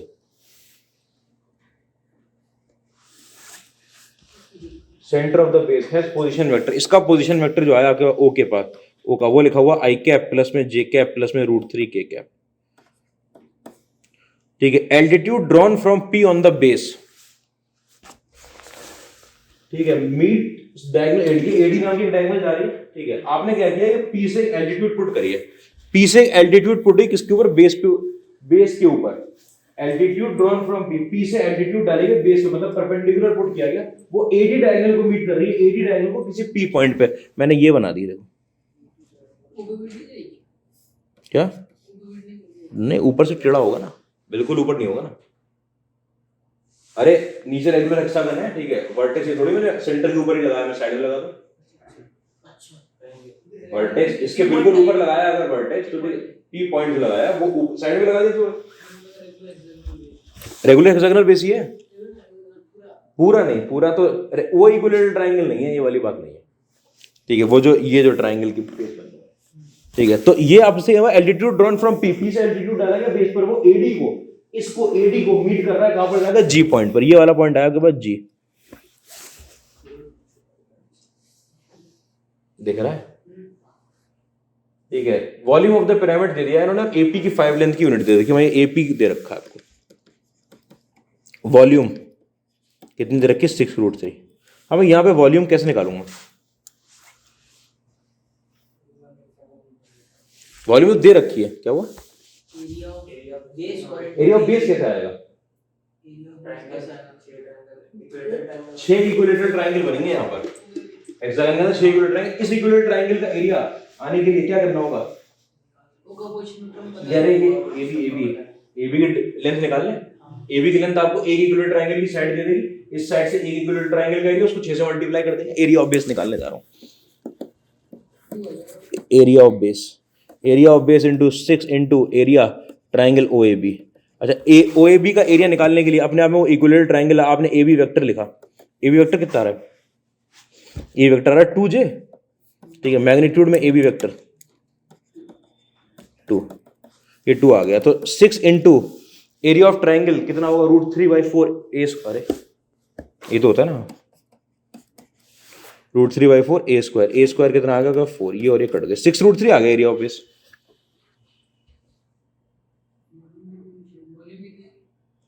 एरिया ऑफ बेस से आ गया ना, कोई परेशानी तो नहीं। अच्छा, अब आप मुझे बताओ, जो वॉल्यूम ऑफ टेट्राहेड्रन है आपकी, volume of pyramid, sorry tetrahedron नहीं, फॉर्मूला क्या होता है वॉल्यूम ऑफ पिरामिड का, 1/3 into area of base into height. Height, हाँ हाइट जो होगी, अगर वर्टेक्स या परपेंडिकुलर पुट किया तो पीजी आपकी हाइट हो चुकी है। ठीक है, तो ये 1/3 आया यहाँ पर, ये वॉल्यूम ऑफ पिरामिड आपको दे रखा है 6√3, एरिया ऑफ बेस भी आया आपके पास 6√3 इंटू हाइट, ये पीजी लेंथ, ये और ये कट गया, अगर पीजी की वैल्यू कितनी आई निकल के 3 आ गई, ये लेंथ आपको पता चल गई 3, कोई परेशानी तो नहीं, वो लेंथ 3 आ चुकी है। जी का पोजीशन वेक्टर निकालना है ना मुझे, तो 3 हो गए हैं, 1/3 हो गया ना, क्या फिर वही बात शुरू होगी। अरे ये तो है कि एल्टीट्यूड ड्रॉ जो करी गई है, जो एल्टीट्यूड वो कहां आके गिरी, वो यहां आकर गिरी है, यहां पर हम क्या करें, टेढ़ी बना दो एल्टीट्यूड, वो कह रहे हैं एल्टीट्यूड जो पी से बनाई गई है वो कहाँ एडी को कहाँ मीट करिए, आप जी पर मीट करिए, और जी के बारे में नहीं बोला उन्होंने कि वो सेंटर है। जी के बारे में तो नहीं बोला ना कि वो सेंटर है। अगर सेंटर है तो सेंटर का तो पोजीशन वेक्टर दी, जी का पोजीशन वेक्टर क्यों निकलवाया? ठीक है, ये आ गया भाई पीजी की लेंथ आ गई। अब बताओ क्या निकालना क्या था हमें? जी का पोजीशन वेक्टर। अच्छा, जी का पोजीशन वेक्टर निकालने के लिए अप्रोच क्या लगाएंगे? जी का पोजीशन वेक्टर पी का एक दे रखा है, ए का दे रखा। अगर मैं एजी नाम का वेक्टर लिख लूं, एजी नाम का वेक्टर, तो एजी नाम का वेक्टर मान लो कुछ आ गया निकल के आईजे के में, तो एजी नाम का वेक्टर क्या होगा? Position vector of G minus position vector of A, उसमें से ए का पोजीशन वेक्टर निकालना है आपको। ऐसे कर लेंगे ना, करके देख सकते हैं एक बार। एपी की लेंथ दे रखी है 5 एपी की लेंथ दे रखी है। आओ अब निकालने चलते हैं। मुझे बताओ ये जो लाइन जा रही है पूरी एडी, इस लाइन के ऊपर पे ध्यान दो। इसी लाइन पे आपका एओ लाई कर रहा है, इसी लाइन पे एजी लाई कर रहा है। मैं ऐसे लिखने जा रहा हूं, एक पॉइंट लिखने जा रहा हूं यहाँ पे कि जो एओ का आपके पास कैप है वो ही बराबर होगा आपका एजी के कैप के। फिगर दिख रहा है कि जो यूनिट वेक्टर आपका एओ का है, यस सर, एओ का जो यूनिट वेक्टर है वही किसका? एजी का यूनिट वेक्टर है, सिंपल है। और एओ निकालने में कोई परेशानी नहीं होगी, क्यों? ओ दे रखा है आपको। बताओ मुझे, बताओ एओ वेक्टर कितना आया? ओ में से एक हटा देंगे, एओ वेक्टर नहीं बता पा रहे हो कितना था भाई? ओ जी प्लस जे कैप प्लस में √3 के कैप। ठीक है, तो एओ कहाँ? एओ का जो यूनिट वेक्टर निकल कर आएगा तो वो जे प्लस √3 के अपॉन 2 निकल कर आ जाएगा एओ का, और यही किसके बराबर होगा? आपका एजी के कैप के। अब आपको यूनिट वेक्टर पता चल गया। आप सोचो मैं क्या अप्रोच लगा रहा हूं। मैं देखो अप्रोच फिर से समझाता हूं आपको। अप्रोच एजी की लेंथ हमें पता है, मैं एजी की लेंथ तुम्हें कहां से पता है? एपी की 5 हाँ अभी अब निकाल लेंगे अभी, ठीक है। ये गिवन नहीं था, मतलब देखो मैं ये अप्रोच लगाने जा रहा हूं कि मैं एजी वेक्टर लिखूंगा। एजी वेक्टर को मैं लिखूंगा position vector of G minus में पोजीशन वेक्टर ऑफ ए लिख लूंगा। ये मुझे नोन है, ये मुझे निकालना है। मुझे क्या निकालना है? मतलब अगर मैं एजी वेक्टर निकाल रहा हूं और ये नोन वैल्यू है तो मैं पोजीशन वेक्टर ऑफ जी निकाल रहा हूं। तो एजी वेक्टर निकालने के लिए आपको क्या चाहिए? एक तो आपको इसकी लेंथ चाहिए और एक क्या चाहिए? आपको इसका यूनिट वेक्टर चाहिए। ठीक है, मैग्नीट्यूड चाहिए और डायरेक्शन चाहिए। मैग्नीट्यूड आप निकाल रहे हैं एजी का, भी कितना निकाल के लाए हो? मैग्नीट्यूड नहीं, सॉरी मैग्नीट्यूड कह रहा हूं, डायरेक्शन निकालना है आप। ये निकालना है डायरेक्शन। अब आपको मैग्नीट्यूड निकालना है। अब आप देखना राइट एंगल ट्राइंगल, मैं आपको राइट एंगल ट्राइंगल दिखाता हूँ। इससे रुको पहले, ये राइट एंगल ट्राइंगल दिख रहा है? इस राइट एंगल ट्राइंगल में मैं लगाने जा रहा हूँ पाइथागोरस थ्योरम। दिख रहा है राइट एंगल ट्राइंगल? ऐसे यूं ऊपर ऐसे करके राइट एंगल ट्राइंगल बना हुआ। ठीक है, ये कितनी लेंथ आई है? ये एजी पीजी कितना आया था? 3। ये 5 दे रखा। ये लेंथ कितनी आ गई मेरे पास? 4 निकल आई। मुझे पता चल गया कि एजी की वैल्यू 4 है by the right angle triangle PAG. From right angle triangle PAG. अगर मैं भी इतने अच्छा फिगर बना था तुम लोगों ने बनाया है तो कुछ नहीं दिख रहा होता। तो सबने अरे नहीं दिख पा रहा यहाँ से, ठीक है, वहां उधर लाइट को है बस, ठीक है। ठीक है, तो ये जो है ये राइट एंगल ट्राइंगल बना हुआ है। ये राइट एंगल ट्राइंगल में आपने एजी की लेंथ निकाल ली 4।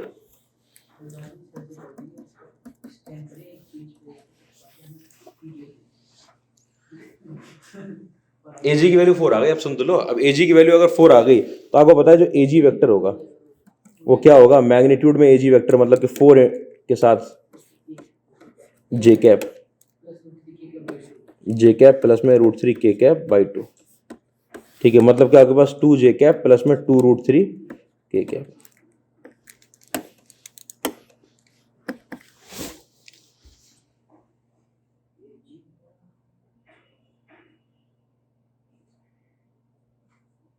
ठीक है, मैं इसके अंदर एक बात लिख रहा हूं, इसको मैं लिख रहा हूं प्लस माइनस।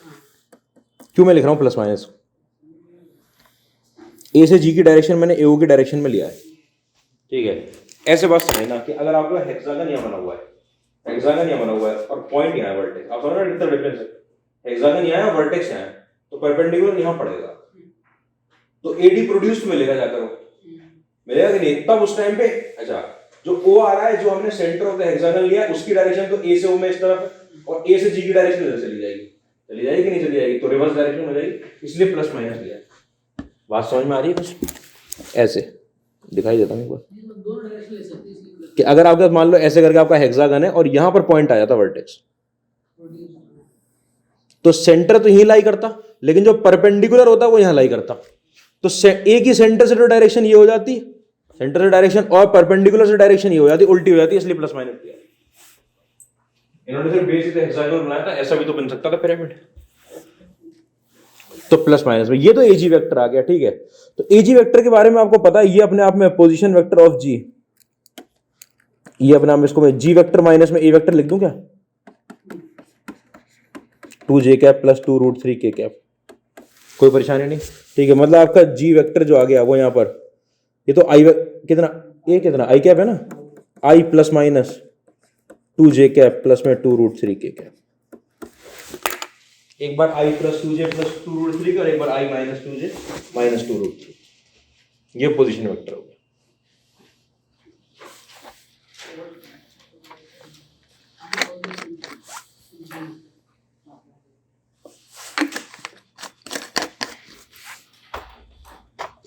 बात समझ में आ रही, छोटे छोटे कॉन्सेप्ट, बताओ क्या करें।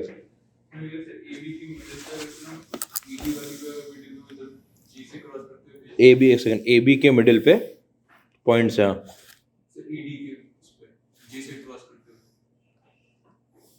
ये जरूरी थोड़ी जी से क्रॉस करेगा, इसके ईडी, इसके कह रहे हो ना कि ई और डी के मिड पॉइंट भेज दें, जी से क्रॉस करता हुआ टेढ़ी लाइन भी जा सकती है, क्योंकि इनके मिड पॉइंट से जाएगा ना वो तो सीधी लाइन जाएगी, ऐसे करके जो इनके सेंटर से पास होती जाएगी।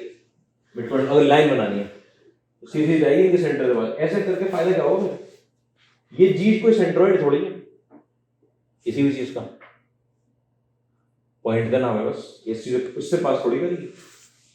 और दूसरी बात, वो सेंट्रोइड की प्रॉपर्टी जो लिखवाई गई है वो लिखवाई गई टेट्राहेड्रन के लिए। अगर जी को सेंट्रोइड से कंफ्यूज भी कर रहे हो तो टेट्राहेड्रन के लिए लिखवाया गया, ठीक है, हेक्सागोनल बेस के पिरामिड के लिए थोड़े लिखवाया गया। क्या एबी को ईडी ज्वाइन करें क्या करेंगे? हाँ, फिर अगर ये भी को ईडी ज्वाइन करे करेंगे, ये भी अच्छा सवाल है। अगर वो जी से पास हो रही होती तो तब भी कुछ करते, अगर वो जी से पास होके जा रही होती, जी तो मतलब ये वाला पॉइंट होता, फिर तो बहुत आसान हो जाता कुछ, ठीक है। लेकिन वो जी से पास होके नहीं जा रही, अगर ऐसे ही ज्वाइन करा देनी है तो उससे फिर कुछ नहीं हो सकता।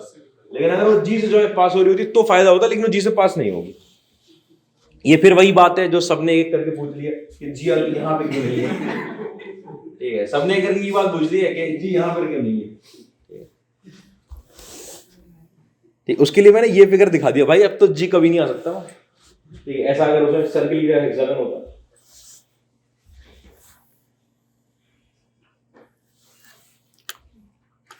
ठीक है, कोई परेशानी नहीं इसके अंदर। अच्छा,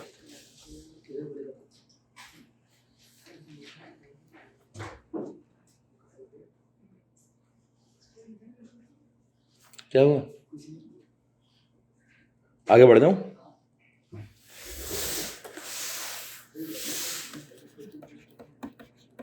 नोट, क्या चैन क्यों नहीं आ रहा है? यहाँ आ गया, चैन ही नहीं आ रहा है, पढ़ाई नहीं कर रहे हो, ठीक है। नोट डाल के क्या पॉइंट है हमारे पास, पहला पॉइंट देखना, ठीक है, कि अगर मेरे पास इफ a1 a2 मेरे पास n वेक्टर है प्लेन में लाई करते हुए, ठीक है। अगर मेरे पास, अरे कहाँ गया प्लेन, अच्छा प्लेन बनाना चाह रहा हूँ, ये एक सर्कुलर डिस्क है मान लो, ठीक है, इस पे हर तरफ मेरे पास वेक्टर लगा हुआ है, कितनी डायरेक्शन, सारी डायरेक्शन कवर हो जाएंगी। प्लेन में लाई करने वाले जितने भी वेक्टर हैं, जितने भी वेक्टर हैं, इन सबके परपेंडिकुलर एक अकेला वेक्टर हो सकता है, ये इन सबके परपेंडिकुलर है, प्लेन के परपेंडिकुलर, ठीक है, मैं कह रहा हूं प्लेन में लाई करने वाले, ठीक है। ये आपके पास इफ a1 a2 से लेकर an are n coplanar vectors,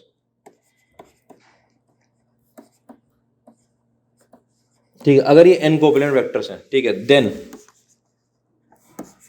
they are perpendicular to the same vector,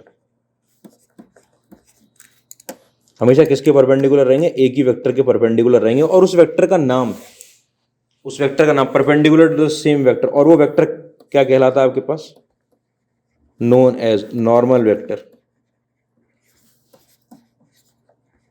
normal vector,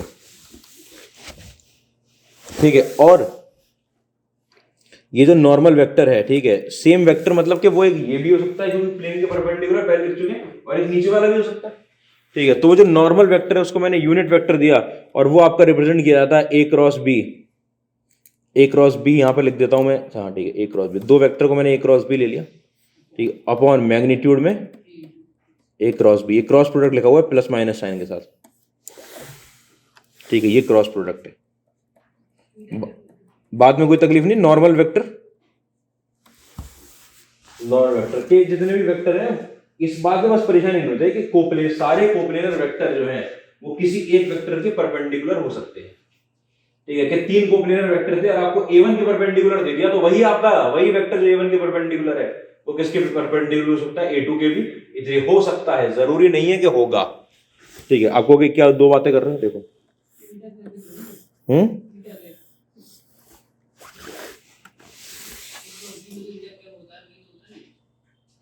ईटा क्या एन, तुम फिजिक्स में क्या पढ़ते लिखते हैं,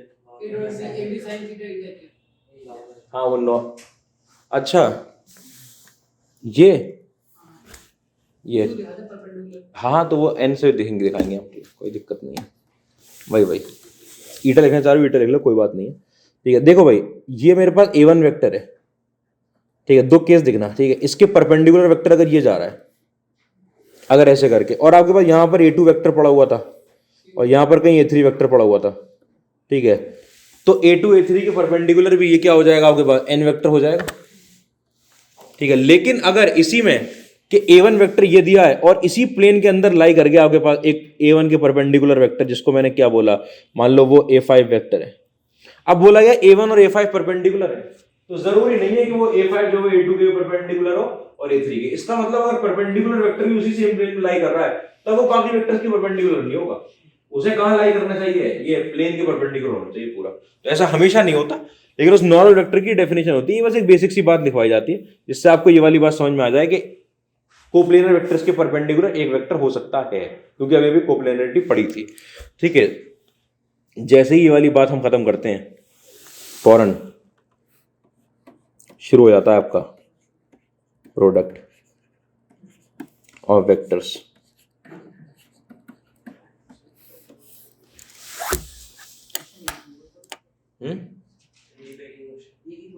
सॉलिड ज्योमेट्री, वाह, सॉलिड ज्योमेट्री क्वेश्चन देख लेना, खुद से आया नहीं उस पर क्वेश्चन बहुत टाइम से, इसलिए इतना उस पर वेटेज देते नहीं है, प्रैक्टिस करके लाना। बाकी जो पैरेललोपाइड वगैरह पे क्वेश्चन है, वॉल्यूम ऑफ पैरेललोपाइड के क्वेश्चन आईआईटी में आते हैं, पर वो volume of parallelopiped scalar triple product का क्वेश्चन है, वहां पर अभी आएंगे ब्रेक के बाद। हो गया, अच्छा प्रोडक्ट, ठीक। प्रोडक्ट में समझना भाई, दो टाइप के प्रोडक्ट हमारे पास, बेसिक में डॉट प्रोडक्ट, ठीक है, और क्या आता है cross product. Dot product, cross product. Dot product को हम बोल लेते हैं स्केलर प्रोडक्ट, ठीक है, और इसको बोलते हैं वेक्टर प्रोडक्ट, ठीक है। स्केलर प्रोडक्ट क्यों, क्योंकि इसके अंदर आंसर स्केलर आता है, आंसर इज स्केलर, ठीक है, क्यों इसके अंदर क्या होता है, आंसर इज वेक्टर, ठीक है। ऐसे रिप्रेजेंट होता है, दो वेक्टर के बीच में एक वेक्टर लगाया, दूसरा वेक्टर लगाया, आपने एक डॉट लगा दिया बीच में, डॉट से रिप्रेजेंट किया जाएगा। क्रॉस प्रोडक्ट ये मल्टीप्लिकेशन के साइन से, ठीक है, इसको आपने यहां पर क्रॉस लगा दिया, ठीक है। एक का आंसर वेक्टर होता है, एक का आंसर स्केलर होता है। मेनली ये कब यूज होता है, आपके दो पर्पस होते हैं इसके, यूज्ड व्हेन। पहली चीज आप प्रोजेक्शन निकालने में यूज की जाती है, दूसरी चीज मॉड्यूलस की वैल्यू निकालने में यूज होता है, ठीक है। मॉड्यूलस की वैल्यू निकालने में वो भी यूज हो जाता है, लेकिन जनरली ये यूज होता है 70-80% केस में, वो 20-25% केस में वो यूज होगा, ठीक है। तो प्रोजेक्शन में ये प्रोजेक्शन सबसे काम की चीज है इसके लिए, प्रोजेक्शन के क्वेश्चन में। मॉड्यूलस का क्वेश्चन भी वैसे तो ज्यादा मुश्किल इसमें मॉड्यूलस का क्वेश्चन होता है, प्रोजेक्शन का तो आसान होता है, ठीक है, प्रोजेक्शन दोनों से निकाल सकते हैं। ठीक है, ये कब कब यूज होगा आपके लिए, दो काम होते हैं इसके यूज्ड व्हेन। ठीक है, एक होता है आपके पास एरिया ऑफ ट्राइंगल निकालने के लिए, एरिया ऑफ ट्राइंगल निकालने के लिए। ठीक है, दूसरी चीज़ यूज होती है आपके पास परपेंडिकुलर वेक्टर निकालने के लिए, कि दो गिवन वेक्टर हैं, अगर उनके दोनों के परपेंडिकुलर वेक्टर अगर मुझे निकालना है तो आपको पता है ए क्रॉस बी करूंगा तो जो वेक्टर ए क्रॉस बी आएगा निकल के वो इन दोनों के परपेंडिकुलर होता है, इतनी बात तो पता है। तो ये परपेंडिकुलर वेक्टर वेरी इंपॉर्टेंट। ठीक है, ये आपका 3 डायमेंशन में जबरदस्त यूज देता है आपको क्रॉस प्रोडक्ट परपेंडिकुलर वेक्टर निकालने के लिए। ठीक है, अच्छा अब अगर आपके पास दो वेक्टर हैं बिटवीन टू वेक्टर्स, ठीक है, एनी ऑफ द प्रोडक्ट, इन दोनों में से कोई सा भी, any one of the product can be used, इन दोनों में से कोई सा भी बिटवीन टू वेक्टर्स, ये काम की चीज है, स्केलर और वेक्टर के बीच में नहीं लगेगा। कि अगर आप चाहो कि ए का डॉट में के के साथ कर दूं, डॉट प्रोडक्ट के साथ के साथ कर लूं, ये हो नहीं सकता, ये नहीं होता। ये के क्या है कि स्केलर क्वांटिटी, इसका डॉट प्रोडक्ट नहीं, दो वेक्टर के बीच में होगा। ठीक है, अगर आपने यहां पे लिखा हुआ है ए का डॉट बी क्रॉस सी के साथ, तो आपको पता है बी क्रॉस सी जो है वो अपने आप में वेक्टर आंसर देगा। ये वेक्टर और ये वाला वेक्टर मिलके क्या लगा लेंगे, डॉट प्रोडक्ट। इसको हम ऐसे भी लिख सकते हैं डायरेक्ट, सेल्फ अंडरस्टूड होता है ये। ठीक है, बिना ब्रैकेट लगाए बॉड मास की तरह काम होगा। पहले क्या लगेगा, क्रॉस प्रोडक्ट, और उसके बाद क्या लगेगा, डॉट प्रोडक्ट। ठीक है, ये नहीं है कि पहले आपने ए और बी का डॉट ले लिया तो स्केलर आ गया, स्केलर का क्रॉस कैसे लूंगा सी के साथ, क्रॉस तो दो वेक्टर के बीच में होता है। ठीक है, तो अंडरस्टूड है अपने आप, अंडरस्टूड। यही चीज होती है आपके पास स्केलर ट्रिपल प्रोडक्ट, यही चीज कहलाती है स्केलर ट्रिपल प्रोडक्ट। वैसे क्या आंसर स्केलर आएगा, क्योंकि लास्ट में क्या हो रहा है इसमें, डॉट प्रोडक्ट, तो आंसर तो स्केलर आएगा इसका, और तीन वेक्टर का प्रोडक्ट है इसलिए ट्रिपल। ठीक है, अच्छा अगर कोई आपसे ये निकलवा ले A dot B dot C, ठीक है, तो मैं बता दूं ये वेक्टर आपका पॉसिबल नहीं है। स्केलर ट्रिपल का मतलब ये नहीं है कि तीनों स्केलर होंगे, तीनों डॉट प्रोडक्ट लेंगे। अगर ये डॉट प्रोडक्ट लगा दिया मैंने पहले, ये क्या स्केलर बन जाएगा, स्केलर का तो डॉट प्रोडक्ट हो ही नहीं सकता, पॉसिबल ही नहीं है। ठीक है, आपने ये लगा लिया ए डॉट, यहां पर बी क्रॉस सी लगा लिया, और यहां पर डॉट में डी लगा लिया, क्या ये पॉसिबल है क्या, डी, ये इसने क्या बना दिया वेक्टर, ये और ये डॉट बन गए, लेकिन डॉट बन के स्केलर आ गया, स्केलर का उससे डॉट थोड़ी हो जाएगा, बिल्कुल पॉसिबल नहीं है। ठीक है, लेकिन अगर आपके पास ऐसे लिखा हुआ ए डॉट बी और यहां पे लगा है सी वेक्टर, क्या बीच में डॉट हो रहेंगे इनके, ये ए डॉट बी आपको स्केलर आंसर देंगे, ये अपने आप में लेमडा सी लिखा हुआ है, पॉसिबल बात है एकदम, डॉट प्रोडक्ट थोड़ी हो रहा है यहां पे बीच में, कोई परेशानी तो नहीं है। कि ये ऐसे में मत लगा देना कभी कि स्केलर ट्रिपल प्रोडक्ट का आपने नाम सुन लिया, आपने कहा तीनों स्केलर प्रोडक्ट लग रहे हैं, मतलब यहां भी डॉट और यहां भी डॉट, ऐसा नहीं होता, ऐसा होता है।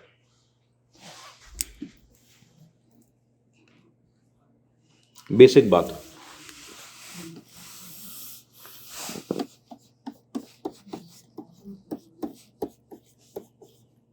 क्या हो गया, कुछ गलत पड़ गया लगता है। डॉट प्रोडक्ट अपने आप में क्या चीज होती है, सम ऑफ, आपको ये डेफिनेशन पता होनी चाहिए, वैसे यहां से बात निकलती है, sum of product of corresponding components. Component का मतलब वही आई के coefficient, sum of product of corresponding components of two vectors. ठीक है, कि अगर किसी ने लिखा हुआ है A vector is equal to A one I cap plus में A two J cap plus में ए थ्री के कैप, और यहाँ पर बी वेक्टर आपके पास लिखा हुआ है B one I cap plus में B two J cap plus में बी थ्री के कैप। ठीक है, तो अगर आपसे कोई पूछ ले ए डॉट बी कितना होगा, मैं कॉस थीटा वाली डेफिनेशन की बात नहीं कर रहा, यहाँ पर A one B one plus में A two B two plus में A three B three. Corresponding component का मतलब क्या है कि आई वाला आई से मल्टीप्लाई होगा, जे वाला जे से, के वाला के से, मतलब ये अपने आप में आपके पास समेशन में ए आई बी आई निकल कर आता है, जहां पर आई की वैल्यू 1 से लेकर 3 तक। ठीक है, ये आपका ए डॉट बी होता है, ये उसकी बेसिक बात है। ठीक है, हम ये काम कई बार करते हैं, डॉट प्रोडक्ट को ऐसे लिखने का। ठीक है, अच्छा यहां पर तो आई जे के तो आपका स्टैंडर्ड बेस वेक्टर है, स्टैंडर्ड बेस वेक्टर। अगर आपके पास कोई और बेस वेक्टर आते हैं तो भी कॉरस्पॉन्डिंग कंपोनेंट का प्रोडक्ट हो जाता है। अगर कोई और बेस वेक्टर, मैं लीनियरली इंडिपेंडेंट नहीं बोल रहा, सारे बेस वेक्टर लीनियरली इंडिपेंडेंट तो होते ही हैं, लेकिन सारे linearly independent vector base vector नहीं होते, ठीक है। तो अगर कोई और बेस वेक्टर आते हैं, आप बेस वेक्टर की खास बात है वो यूनिट होना चाहिए। आपके लीनियरली इंडिपेंडेंट तो यूनिट ना भी हो तो चल जाए, ठीक है। तो अगर यहाँ पर कोई और लीनियरली इंडिपेंडेंट हो गया तो कोफिशिएंट का प्रोडक्ट तो होगा, साथ में और प्रोडक्ट भी होगा, साथ में और भी होगा। कैसे निकालेंगे और जब आएगा तब की बात, अगर आया तो तब देंगे। उसके बाद इसकी प्रॉपर्टीज,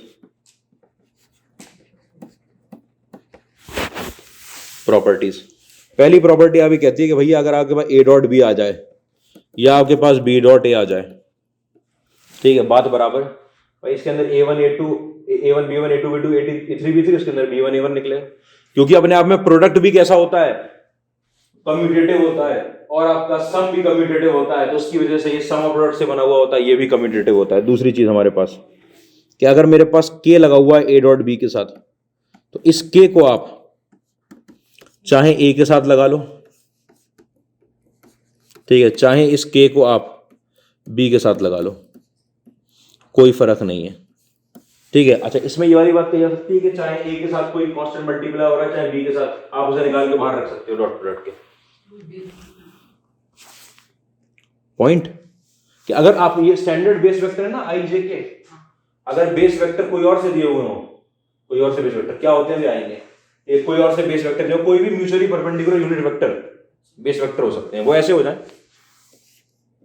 I J के तो नहीं है, ठीक है, बाहर की तरफ आ रहा है कोई भी, तो वो बेस वेक्टर की तरह तो ऐसे ही यूज होगा, वो तो ऐसे ही लग जाएगा। लेकिन अगर लीनियरली इंडिपेंडेंट है तो भी कंपोनेंट का प्रोडक्ट होगा, लेकिन साथ साथ I डॉट I भी होगा। I डॉट I यहां पर कितना आता है, 1 आता है, वहां पे 1 नहीं आएगा क्योंकि वो यूनिट नहीं होंगे लीनियरली इंडिपेंडेंट में, ठीक है। तीसरी चीज हमारे पास कि अगर मेरे पास लिखा हुआ है A डॉट के अंदर B प्लस C, तो डिस्ट्रीब्यूटिव होता है प्लस में A डॉट C, कम्यूटेटिव भी है, डिस्ट्रीब्यूटिव भी है। चौथी चीज, अगर मेरे पास A डॉट A लिखा हुआ है, वेरी इंपॉर्टेंट प्रॉपर्टी, बहुत यूज होगी, बहुत यूज। A डॉट A लिखा हुआ है, क्या आएगा इसलिए निकल के, A1 का स्क्वायर प्लस में A2 का स्क्वायर प्लस में A3 का स्क्वायर, ये तो आएगा भाई। A1 A1 से मल्टीप्लाई होगा, A2 A2 से, A3 A3 से, ये निकल कर आएगा। और ये अपने आप में क्या होता है, मैग्नीट्यूड ऑफ A का स्क्वायर होता है। आपको क्या करना आना चाहिए, आपको मैग्नीट्यूड ऑफ A के स्क्वायर को लिखना आना चाहिए A डॉट A। जैसे आपका Z बार किसके बराबर होता है, मॉड Z के स्क्वायर के, तो मॉड Z के स्क्वायर को आपको क्या बनाना आना चाहिए था, उसके अंदर Z बार बनाना आना चाहिए था, ऐसे इसके अंदर,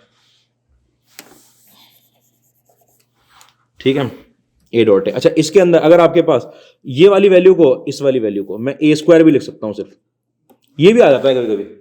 अगर A का स्क्वायर कर दिया, इसका मतलब A से मल्टीप्लाई हो रहा है, तो कौन सा वाला मल्टीप्लीकेशन है वो, डॉट प्रोडक्ट। कौन सा वाला मल्टीप्लीकेशन है वो, डॉट प्रोडक्ट। पांचवा फिर आपके पास क्या, अगर आपके A dot A plus B का होल स्क्वायर आ गया, तो इसका मतलब आपके पास A प्लस B का प्रोडक्ट A प्लस B के साथ हो गया, और कौन सा वाला प्रोडक्ट हुआ, डॉट प्रोडक्ट। और जब आप ऐसा लोगे तो आपको पता है कि A का A के साथ डॉट होगा, डिस्ट्रीब्यूट होंगे ना, कितना आ जाएगा, मैग्नीट्यूड ऑफ A का स्क्वायर प्लस में मैग्नीट्यूड ऑफ B का स्क्वायर प्लस में 2 A डॉट B। जब ये A और A का डॉट होगा तो मैग्नीट्यूड ऑफ A का स्क्वायर, जब ये A होगा तो A डॉट B, ये होगा तो B dot A dot B और B डॉट A मिलकर 2A डॉट B बना देंगे, और ये B और B होगा तो मैग्नीट्यूड ऑफ B का स्क्वायर। ये डायरेक्ट फार्मूला खोल दिया, समझ लो, ठीक है। जहां पर स्क्वायर है वहां मॉड्यूलस का स्क्वायर, और जहां पे दो अलग अलग वेक्टर मल्टीप्लाई हो रहे हैं वहां डॉट, ठीक है। ऐसे करके आप कोई भी फार्मूला खोल लो, और ये फार्मूला मैं बता रहा हूं आपसे लगवाया जाएगा। अच्छा, इसके बारे में आपको पता है क्या, ये मैग्नीट्यूड ऑफ B का स्क्वायर है कि नहीं, और ये बहुत काम का प्रोसेस है, ये मैग्नीट्यूड का क्वेश्चन में ये काम करना कि आपको formula magnitude of A plus B का नहीं आता, लेकिन उसके स्क्वायर का आता है। आप समझ रहे हो ना, ये वही चीज। अरे भाई, ये मान लो ये B है और ये भी B है, तो B डॉट B लूंगा तो मैग्नीट्यूड ऑफ B का स्क्वायर आ जाएगा। ऐसे मान लो ये लिख रहा हूं, तो क्या आएगा मेरे पास, मैग्नीट्यूड ऑफ A का स्क्वायर प्लस में मैग्नीट्यूड ऑफ B का स्क्वायर प्लस में मैग्नीट्यूड ऑफ C का स्क्वायर प्लस में 2 टाइम्स यहां पर क्या आएगा, A डॉट B प्लस में यहां पर क्या आएगा, B डॉट C प्लस में यहां पर क्या आएगा, C डॉट A। कि जहां पर वेक्टर खुद से मल्टीप्लाई हो रहा है वहां पर तो क्या बन जाएगा, मैग्नीट्यूड का स्क्वायर बन जाएगा, और जहां पर वो दूसरे से मल्टीप्लाई हो रहा है वहां प्रोडक्ट लिखा जाएगा, लेकिन वेक्टर का प्रोडक्ट कैसे लिखा जाता है, डॉट प्रोडक्ट में।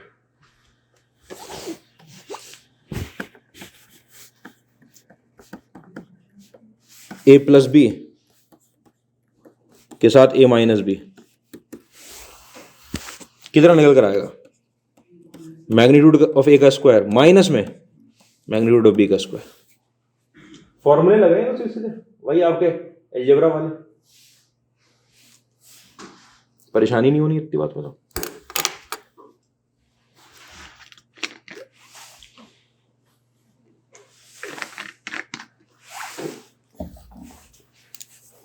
ठीक है, और ये बेकार की प्रॉपर्टी लिखूंगा जरूर, लेकिन अगर जीरो का डॉट हो रहा है, आपको सर स्केलर का तो डॉट ही नहीं ले सकते, तो जीरो ही क्या होता है अपना, जीरो वेक्टर होता है। ठीक है, कितना आ जाएगा आंसर, जीरो वेक्टर। ये नहीं है स्केलर का तो डॉट ही नहीं ले सकते, अब वो इतनी बेकार बात लिखवा रहे हो, क्या कर सकते हैं, ये स्केलर नहीं है भाई, जीरो लिख दिया तो वो जीरो वेक्टर ही मानेंगे उसको। एक ये सोच के बात ही हटा दो, पॉइंट समझना। अगला कि अगर आपके पास ये ए वेक्टर है, ये बी वेक्टर है, और इनके बीच में एंगल थीटा है, ठीक है, इसका मैं प्रूफ भी लाऊंगा, इसका प्रूफ भी चाहिए होता है, लेकिन अभी के लिए ठीक है, आपको पता है अगर थीटा कोई एंगल जो है वो किसके किसके बीच में आ रहा है, ए वेक्टर और बी वेक्टर के बीच में, तो ए डॉट बी को आप कैसे डिफाइन करते हो, मैग्नीट्यूड में ए, मैग्नीट्यूड में बी और कॉस थीटा। नई सी बात तो नहीं लग रही होगी उम्मीद है, अगर नहीं लग गई तो बहुत बहुत तकलीफ, अगर ये कहे तो पता नहीं क्या लिख दिया, कॉस आ गया एकदम से। ठीक, इसके अंदर पहला पॉइंट देखना भाई, पहला पॉइंट कि अगर थीटा की वैल्यू 0 डिग्री हो गई, ठीक है, तो magnitude of A into magnitude of B किसके बराबर हो जाएगा, हो जाएगा बराबर। ठीक है, अच्छा थीटा की वैल्यू 0 डिग्री हो गई तो आपको पता है ए वेक्टर किसके पैरेलल हो जाएगा, बी वेक्टर के पैरेलल हो जाएगा। ठीक है, तो अगर मैग्नीट्यूड और डॉट प्रोडक्ट मैग्नीट्यूड के बराबर हो जाता है आपका, तो पैरेलल हो जाते हैं वेक्टर, लेकिन पैरेलल वेक्टर के लिए हम ये नहीं लगाते, क्या लगाते हैं उसके लिए, तो स्केलर मल्टीपल, अब भूल गए क्या लगाते हैं। ठीक है, theta is equal to 90 degree हो गया अगर, ये हम यूज करेंगे, लेकिन ए डॉट बी की वैल्यू कितनी आ जाएगी, 0 आ जाएगी। थीटा 90 होने का मतलब ये है कि यहाँ कॉस 0 बन गया, इसकी वैल्यू 0 आ गई, ए डॉट बी की वैल्यू 0। ठीक है, तो यहां से एक पॉइंट लिखता हूं कि अगर आपके पास ए डॉट बी की वैल्यू 0 आ रही है तो असल में होती है तीन बात, कि या तो ए क्या है 0, या बी क्या है 0, और या फिर ए और बी कैसे हैं, परपेंडिकुलर। तो अगर नॉन जीरो वेक्टर दे रखे हैं तो क्या होंगे, परपेंडिकुलर, वरना ये वाली कंडीशन भी होती है, या तो वो एक कोई एक उसमें से जीरो वेक्टर है, या दोनों परपेंडिकुलर, 90 डिग्री आने का मतलब परपेंडिकुलर। तीसरा पॉइंट देखना कि थीटा की वैल्यू अगर मेरे पास 180 डिग्री पे चली गई, वेक्टर एंटी पैरेलल हो गए, ठीक है, तो ए डॉट बी किसके बराबर आएगा, माइनस में मैग्नीट्यूड ऑफ ए और मैग्नीट्यूड ऑफ बी, इसी के तो बराबर आएगा। ठीक है, अच्छा थीटा की वैल्यू 180 से आगे जा सकती है, 180 की जैसी आप आगे बढ़ोगे यहां जाओगे वेक्टर, आप इधर से एंगल काउंट करोगे ना इन दोनों के बीच का। ठीक है, अच्छा तो यहां से रेंज की बात करता हूं, बताओ भाई ए डॉट बी की जो रेंज आई आपके सामने वो कहां से कहां के बीच में लाई करी, माइनस में मैग्नीट्यूड में ए मैग्नीट्यूड में बी से लेकर आपके पास मैग्नीट्यूड में ए और मैग्नीट्यूड में बी, मतलब कि मैक्सिमम तो तब आएगी वैल्यू, ये मैक्सिमम वैल्यू है ना भाई, अगर किसी वैल्यू के साथ cos थीटा मल्टीप्लाइड है, आपको पता है कि अगर मुझे ए डॉट बी की रेंज निकालनी है तो ये तो फिक्स्ड वैल्यू, तो cos थीटा की वैल्यू पे डिपेंड करेगा, इसकी वैल्यू मैक्सिमम कितनी हो जाएगी, जब 1 हो जाएगी तो मैक्सिमम वैल्यू मिलेगी, -1 हो जाएगी तो मिनिमम वैल्यू मिलेगी। ये निकल आ गई, जैसे आपके पास ये निकल कर आया, आपने कहा कि कोई भी टर्म अगर मेरे पास कोई भी x जो है -a से लेकर a के बीच में पड़ा होता है, तो उस x का मैं क्या करता हूं, समझ ही नहीं पा रहे बात क्या हो रही है, तो आप ऐसे लिख सकते हो क्या, इसको लिख सकते हो मॉड्यूलस लगा के, मैंने मॉड्यूलस लगा दिया, is less than magnitude of में ए और मैग्नीट्यूड में बी, ये अपने आप में मॉड्यूलस है और ये अपने आप में मैग्नीट्यूड है। ठीक है, वो मॉड्यूलस लगा हुआ है। ठीक है, इसका जो मॉड्यूलस होता है वो लाई करता है मैग्नीट्यूड, दोनों मैग्नीट्यूड के प्रोडक्ट्स। ठीक है, इसके अंदर अगर दोनों तरफ स्क्वायरिंग कर दी जाए, दोनों पॉजिटिव वैल्यू है ना, स्क्वायरिंग कर दी जाए, अगर स्क्वायरिंग कर दी गई आपके पास, तो यहाँ पर आपके पास ए डॉट बी का क्या आ जाएगा, यहाँ पर होल स्क्वायर आ जाएगा, विल बी लेस देन और इक्वल टू आपके पास मैग्नीट्यूड ऑफ ए का स्क्वायर और यहाँ पर मैग्नीट्यूड ऑफ बी का स्क्वायर, ये निकल आएगा। कोई परेशानी तो नहीं है इसके अंदर। अच्छा, ये ए डॉट बी क्या होता है, ये A1 B1 A2 B2 A3 B3 होता है, ठीक है। आपने लिख दिया है समीशन के अंदर लिखा हुआ है A1 B, ऐसे लिख देता हूं, एक सेकंड, पूरी बात, A1 B1 प्लस में A2 B2 प्लस में A3 B3 का whole square will be less than equal to, यहां क्या लिखा हुआ है, A1 स्क्वायर प्लस में A2 स्क्वायर प्लस में A3 square multiplied by B1 square plus में B2 स्क्वायर प्लस में B3 स्क्वायर, ठीक है। पढ़ाने की वैसे मुझे ज़रूरत नहीं थी, लेकिन ये अपने आप में ये होती है कॉची श्वार्ट्ज इनइक्वालिटी, जिसका प्रूफ नहीं, यही है उसका प्रूफ ये बात तो क्या प्रूफ, यही तो है भाई, प्रूफ ही तो करता बोला है, और क्या कुछ कर किया, कॉची श्वार्ट्ज इनइक्वालिटी। गलत बात है, पकड़ ही नहीं पाए, तो ये समझ ही नहीं पा रहे थे क्या हो रहा था, प्रूफ ही हो रहा था कॉची श्वार्ट्ज। अच्छा, Cauchy Schwarz inequality arithmetic mean geometric mean inequality के बाद दूसरी इनइक्वालिटी आती है। जैसे आप अरिथमेटिक मीन ज्योमेट्रिक मीन से इनइक्वालिटीज की दुनिया में आगे बढ़ते हो, पहले ये हाथ में आती है कॉची श्वार्ट्ज इनइक्वालिटी, ठीक है। डेफिनेट इंटीग्रेशन पे ये वाली इनइक्वालिटी, जितनी भी चीजें उस पर सब पे ये इनइक्वालिटी लग सकती है, ठीक है। लेकिन अच्छी बात है कि आज तक आईआईटी ने क्वेश्चन दिया नहीं, वो दे सकते हैं, बदतमीजी करके दे सकते हैं कि वेक्टर में तो बताया जाता है आपको, लगाओ वहां से, ये होती है किसी भी ए बी के लिए लगी हुई है, इसमें वेक्टर थोड़ी लगाओ, किसी भी ए बी के लिए लगी हुई है। ये आपसे क्या कहता है, ये आपसे कहता है कि समीशन में अगर आप A1 B1 कर रहे हो, ठीक है, और उसका स्क्वायर ले रहे हो, तो वो अपने आप में इंडिविजुअल समीशन के स्क्वायर से छोटा रहता है, इंडिविजुअल समीशन के स्क्वायर से, सॉरी, समीशन में A स्क्वायर इनटू समीशन में B1 स्क्वायर, इससे छोटा रहता है। समीशन करने में आप खुद देख लो, छोटा निकल कर आएगा। इसके अंदर कितने टर्म निकल कर आने वाले हैं, 3 और 3 9 टर्म निकल कर आएंगे, उसके अंदर भी 9 ही टर्म निकल कर आएंगे।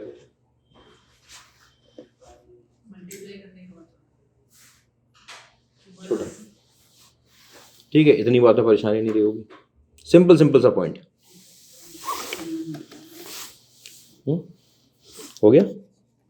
नोट डाल के पॉइंट लिखवा दूं कि अगर आपका theta is equal to 0 degree आ गया, तो ए वेक्टर जो है वो बी वेक्टर के पैरेलल हो जाएगा। क्या हो गया, हाँ चलो,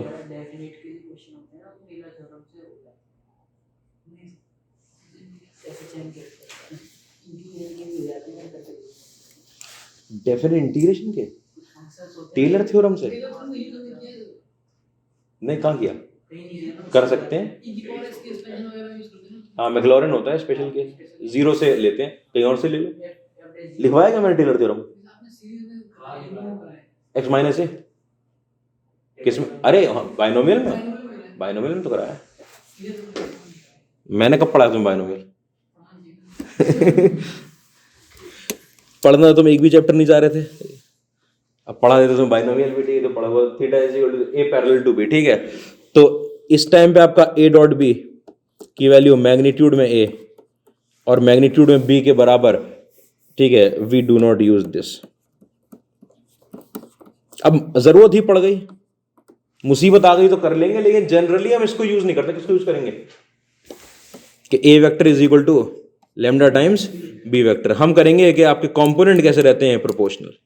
इस बात को अलग से इसलिए लिखवाया जा रहा है क्योंकि जब आप आपके दिमाग में प्रोडक्ट हावी रहता है, आप ये करने लग जाते हो, अच्छा पैरेलल वेक्टर आए इसका मतलब थीटा 0 होगा, डॉट प्रोडक्ट ऐसे, और यहां फंसे बैठे रहोगे कि क्या करूं यहां पे उसके बाद। लेकिन यहां से आपका आंसर निकलेगा A2 by B2, ठीक है, is equal to A3 by B3। Components are proportional, ये लगाते हैं, कंपोनेंट्स आर प्रोपोर्शनल।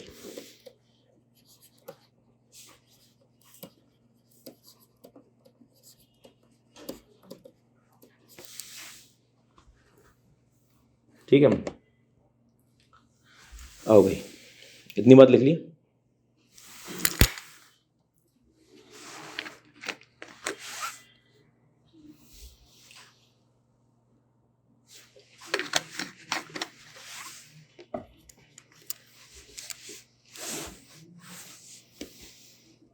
देखो भाई,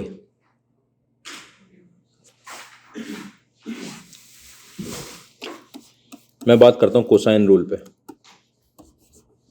कोसाइन रूल पता है क्या सबको?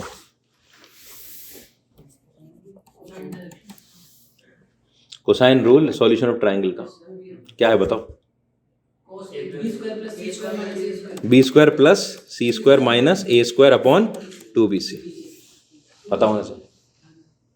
2bc, ए सी कहाँ आएगा? 2bc।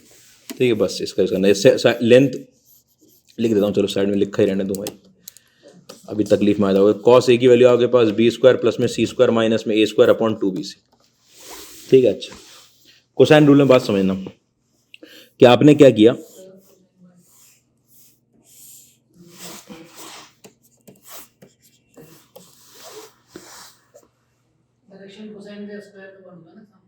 अभी 3 डायमेंशन पे आए कहाँ है?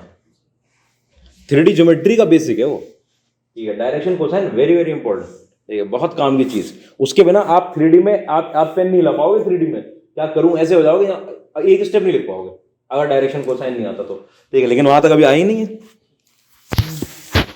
एक स्टेप भी नहीं बढ़ेगा क्वेश्चन में, एक स्टेप भी। ठीक है, ये बी और सी देखना भाई। ठीक है, अरे ऐसे लेते हैं, ठीक है, इसको ओ ले लिया, इसको ए ले लिया, इसको बी ले लिया, ये ट्राइंगल दिख रहा है भाई। ठीक है, ये इसका मैंने पोजीशन वेक्टर ए वेक्टर मान लिया, इसका पोजीशन वेक्टर मैंने बी वेक्टर मान लिया, ऐसे करके लिख सकता हूँ। ठीक है, इसका मैग्नीट्यूड आपका कितना हो जाएगा? ए। इसका मैग्नीट्यूड कितना हो जाएगा आपके पास? बी। ठीक है, और इसका मैग्नीट्यूड क्या आएगा? अगर ये बी वेक्टर है और ये ए वेक्टर है, इस डायरेक्शन में मैग्नीट्यूड बताओ।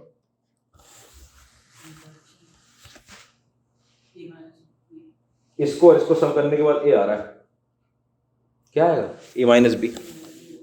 अच्छा, ए माइनस बी बोला तुमने, बी माइनस ए लगा मुझे, कोई बात नहीं। ठीक है, ये इसका मैग्नीट्यूड ही आ गया। ठीक है, इतनी बातें परेशानी नहीं। इसका मैग्नीट्यूड, इसका मैग्नीट्यूड, उसका मैग्नीट्यूड देख लो आराम से। ये वेक्टर अगर बी वेक्टर है और वो ए माइनस बी ऐड करूंगा तो इनका ये ए वेक्टर आ जाएगा। ठीक है, जरा कोसाइन रूल लगवा दो इसके अंदर। ये एंगल आपका ए और बी वेक्टर के बीच में एंगल कितना है? थीटा है। जरा कॉस थीटा के बारे में बताओ। कॉस थीटा बराबर किसके होगा? मैग्नीट्यूड ऑफ ए का स्क्वायर प्लस में मैग्नीट्यूड ऑफ बी का स्क्वायर। ठीक है, माइनस साइन के अंदर आपके पास मैग्नीट्यूड में ए माइनस बी का होल स्क्वायर अपॉन यहां पर लगा हुआ है 2 टाइम्स मैग्नीट्यूड ऑफ ए, और यहां पर क्या लगा हुआ है? Magnitude of B. बात है, परेशानी नहीं। ठीक है, इसको मैं इधर ले गया, आपके पास निकल कर आया यहां से 2 टाइम्स मैग्नीट्यूड में ए मैग्नीट्यूड में बी।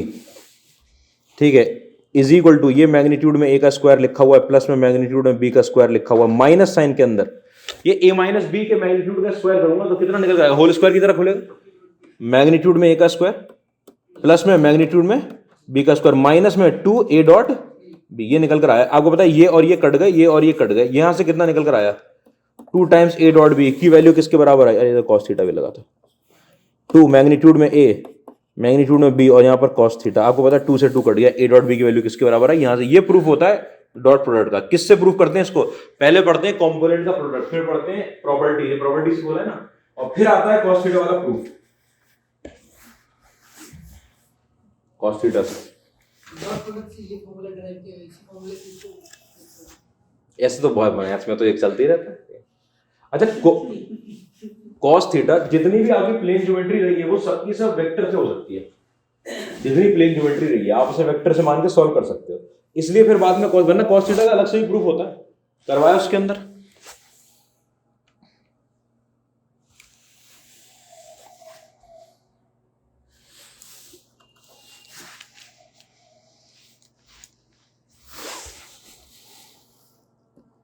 ठीक है भाई, अब इसी बात पे एक नोट डाल के बिल्कुल सिंपल सी, अगर किसी को ना पता हो, आई डॉट आई की वैल्यू, जे डॉट जे की वैल्यू, ठीक है, और आपके पास के डॉट के की वैल्यू 1 आती है, और आपके पास अगर आपने आई डॉट जे ले लिया या फिर आपने जे डॉट के ले लिया या फिर आपने के डॉट आई ले लिया, ठीक है, तो इनकी वैल्यू 0। अगर आपका एक स्टैंडर्ड बेस वेक्टर का दूसरे स्टैंडर्ड बेस वेक्टर के साथ डॉट प्रोडक्ट होता है तो 0 निकलता है।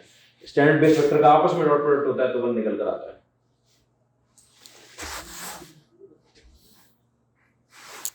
सिंपल बात है।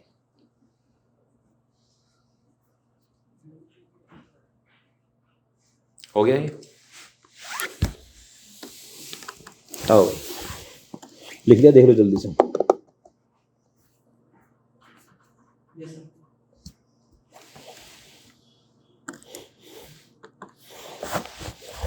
आओ भाई आगे काम की चीज पर, दूसरी काम की चीज पर आते हैं, प्रोजेक्शन। ठीक है, प्रोजेक्शन अभी बात कर रहा हूँ स्केलर की।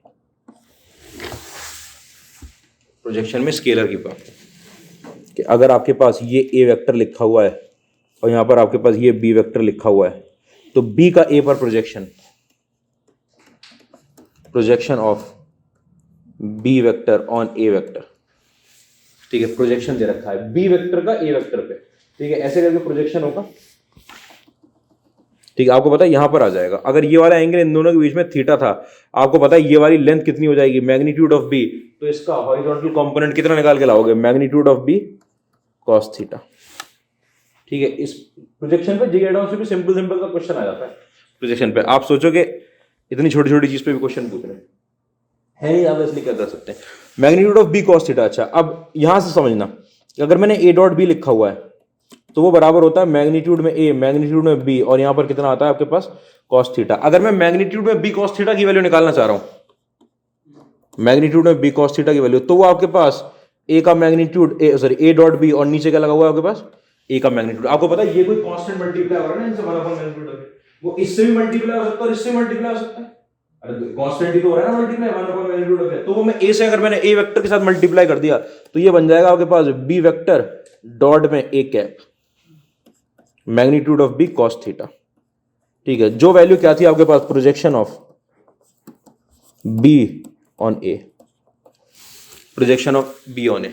मैं किसका प्रोजेक्शन हो रहा है, ध्यान से देखो, किसका प्रोजेक्शन हो रहा है, बी का, तो B vector as it is आए, किस पे प्रोजेक्शन हो रहा है, ए पे। मतलब ये कहना चाह रहे हैं कि बी वेक्टर किसकी डायरेक्शन में, ए कैप की डायरेक्शन में। बी वेक्टर ये डायरेक्शन दिखाता ना unit vector, B vector in the direction of A vector. ठीक है, component of B vector in the direction of A vector. बात समझ में आ रही थी? ठीक है, इसी को बढ़ा दिया जाता है आपके पास बी वेक्टर ए वेक्टर को, कि यहां पर लिखा गया, इसे लिखा गया बी वेक्टर डॉट में, वही सेम चीज को दोबारा से लिख दे रहा हूं, मैग्नीट्यूड ऑफ ए, ये लिख दिया गया जैसे, ये भी सेम चीज होती है प्रोजेक्शन। अब प्रोजेक्शन के अंदर वेक्टर समझना,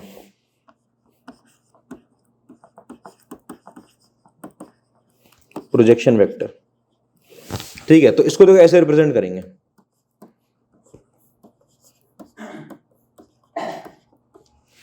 ठीक है, तो ये तो अगर किसी भी चीज का आपको वेक्टर निकालना है, आपको पता है उसका मैग्नीट्यूड निकाल चुके हो, आपको क्या निकाल के लानी है, डायरेक्शन निकाल के लानी है। तो प्रोजेक्शन वेक्टर में मैग्नीट्यूड और डायरेक्शन होगी। ठीक है, ऐसे लिखेंगे इसको, प्रोजेक्शन वेक्टर का मैग्नीट्यूड और डायरेक्शन, डायरेक्शन ही तो लिखेंगे भाई। ठीक है, मैग्नीट्यूड तो आप निकाल चुके हो, बी डॉट ये ऐसे पहला वाला लिखता हूं, बी डॉट ए कैप ये, और डायरेक्शन किसकी है, किसकी डायरेक्शन में वेक्टर लिया आपने, वो किस पे प्रोजेक्शन डाला है, ए पर, और ए की डायरेक्शन में कैसे दिखाऊंगा यहां पर, ए कैप। ये चीज होता है, ये फॉर्मूला आपको याद रखना है। ठीक है, कि बी का किस पे प्रोजेक्शन, ए प्रोजेक्शन क्या आया, स्केलर निकल कर आया, उसके साथ आपने मल्टीप्लाई कर दिया क्या, एक यूनिट वेक्टर, किसका, किसकी डायरेक्शन में प्रोजेक्शन निकालना था, ए की डायरेक्शन में। इसको अगर थोड़ा सा बढ़ा के लिख दिया जाता है तो देखो, ए वेक्टर अपॉन यहां पर लगा हुआ ए वेक्टर, और नीचे लगा मैग्नीट्यूड में ए का स्क्वायर। डरना नहीं है फॉर्मूले से, इस ए कैप को ए अपॉन मैग्नीट्यूड ऑफ ए, इस ए कैप को ए अपॉन मैग्नीट्यूड ऑफ ए। ठीक है, दोनों तरीके से फॉर्मूले आप ये याद रखो, इसमें ए कैप है, इसके अंदर वेक्टर है। बात समझ में आ रही? तो प्रोजेक्शन ऑफ बी ऑन ए। अच्छा, इसी को देखते हुए अगर मैं प्रोजेक्शन निकालूं, सिर्फ प्रोजेक्शन, वेक्टर नहीं ले रहा, ऑफ ए ऑन बी,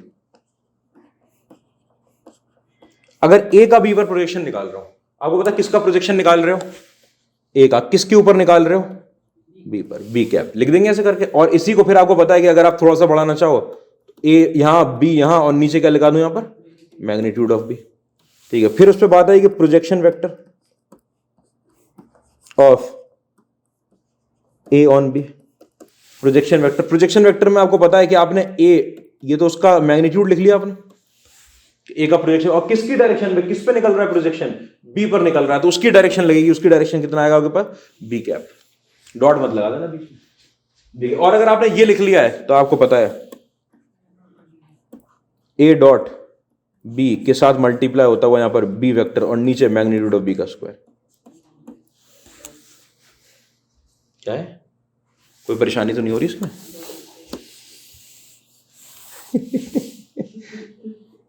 क्या कर सकते हैं अब, बता क्या करूं मैं इसमें?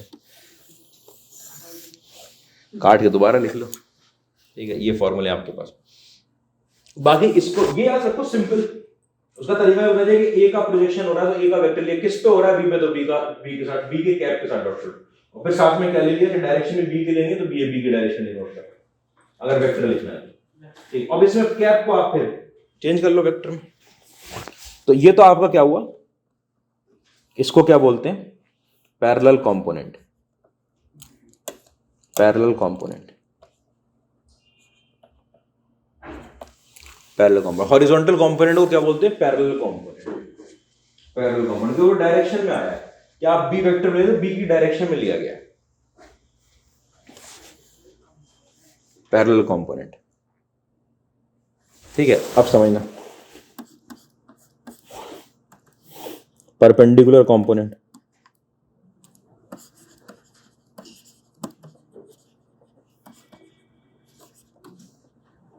परपेंडिकुलर कंपोनेंट की बात कर रहा हूं, ठीक है, जिसको वर्टिकल कंपोनेंट ही बोलोगे आप,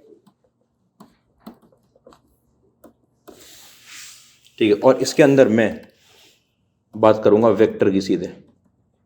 इसके अंदर हम वेक्टर निकालेंगे और अगर मैग्नीट्यूड निकालना होता है आपको तो मैग्नीट्यूड निकालने के लिए फिर जो वेक्टर आए उसका मैग्नीट्यूड ले लो, ठीक है। तो परपेंडिकुलर कंपोनेंट पे ध्यान देना कि ये आपके पास ए वेक्टर पड़ा हुआ, ये पॉइंट को मैंने ओ बोला, इस पॉइंट को मैंने ए बोल दिया, ठीक है। इस पॉइंट को मैंने बी बोल दिया, इस बी का परपेंडिकुलर यहाँ पर, इस परपेंडिकुलर को मैंने एम बोल दिया, ये वाला एंगल थीटा है आपके पास, ठीक है। ये वेक्टर आपके पास ए बी वेक्टर है, या मैग्नीट्यूड ऑफ बी इसकी लेंथ है, जैसे भी समझो, ठीक है। ये एम बी वेक्टर निकालना है मुझे, ठीक है। एक सेकंड, ठीक है। साइन थीटा को निकालो कैसे, उससे तो सही है ये, उससे तो बात इंटीग्रेशन ट्रिग्नोमेट्री, किससे निकालोगे साइन थीटा? इधर देखो, एक सेकंड, वेक्टर निकालने जा रहा हूं मैं, बात समझना, ठीक है। ये ट्राइंगल लगाने जा रहा हूं इसके अंदर, ये O M plus M B vector करूंगा तो कितना निकल कर आएगा मेरे पास, ओ बी वेक्टर, ठीक है। तो मैंने ओ एम वेक्टर प्लस में जब एम बी वेक्टर किया तो मेरे पास कितना निकल कर आ गया, ओ बी वेक्टर। मुझे तो निकालना है ये वर्टिकल कंपोनेंट, ये एम बी वेक्टर, ये किसके बराबर आएगा, ओ बी वेक्टर माइनस में ओ एम वेक्टर। आपको ऐसे ही याद रखना है, ऐसे, ठीक है। अच्छा, ये जो ओ बी वेक्टर था ये कितना था, ये तो बी वेक्टर था भाई, ये तो बी वेक्टर था ना, यहां से यहां तो ओ बी वेक्टर, ठीक है। माइनस में ये जो ओ एम वेक्टर है ये आपका क्या है, ये projection vector of B on A, ठीक है। ये प्रोजेक्शन वेक्टर है, बी कॉस थीटा नहीं, प्रोजेक्शन वेक्टर मतलब बी का प्रोजेक्शन किसके ऊपर, ए के ऊपर, और यहां पर क्या लगेगा फिर वापस में, ए क्या वेक्टर निकाल लेना, वो ओ एम वेक्टर लिखना है मुझे, इसका वेक्टर लिखना है, पैरेलल कंपोनेंट का वेक्टर लिखना है। तो आपके पास यहां इसको अगर थोड़ा सा फॉर्मूले को बढ़ा लो, माइनस में आपके पास बी वेक्टर डॉट में ए वेक्टर के साथ लगा होगा यहां पर ए वेक्टर, और नीचे लगाया आपके पास मैग्नीट्यूड में ए का स्क्वायर। बात समझ में आ रही है, बी डॉट, ठीक है। ये वेक्टर निकला। अगर आपको इसका स्केलर निकालना, आपको पता है जो भी वेक्टर निकल कर आएगा उसका क्या ले लोगे, मैग्नीट्यूड ले लोगे। अच्छा, ये तो वर्टिकल कंपोनेंट था, ठीक है। वर्टिकल कंपोनेंट ऑफ, मतलब perpendicular component, sorry, perpendicular component of A on B, उसे कैसे लिखूंगा? देखो, जब मैं बी का पुट कर रहा था तो बी में से आपने सब्ट्रैक्ट किया है, बी वेक्टर में से क्या सब्ट्रैक्ट किया आपने यहाँ पर, पैरेलल कंपोनेंट। वर्टिकल कंपोनेंट निकालने के लिए क्या करते हो, ठीक है, बी वेक्टर माइनस में पैरेलल कंपोनेंट, ये तो किया है। अब आपको ए का परपेंडिकुलर कंपोनेंट निकालना है, ए का किसके ऊपर, बी पर। तो आपको पता है आप क्या करोगे, ए वेक्टर में से क्या घटाओगे आप, पैरेलल कंपोनेंट। पैरेलल कंपोनेंट क्या आएगा, पैरेलल कंपोनेंट मतलब ए का बी पर प्रोजेक्शन वेक्टर, ए का बी पर प्रोजेक्शन होगा तो ए के साथ क्या ले लूंगा, बी का डॉट प्रोडक्ट, और डायरेक्शन भी लेनी है तो डॉट प्रोडक्ट, ठीक है। मतलब आपके पास ए वेक्टर माइनस में यहां पर निकल कर आएगा ए डॉट ए बी, यहां पर क्या निकल कर आएगा आपके पास बी, और यहां पर क्या निकल कर आएगा मैग्नीट्यूड में बी का स्क्वायर।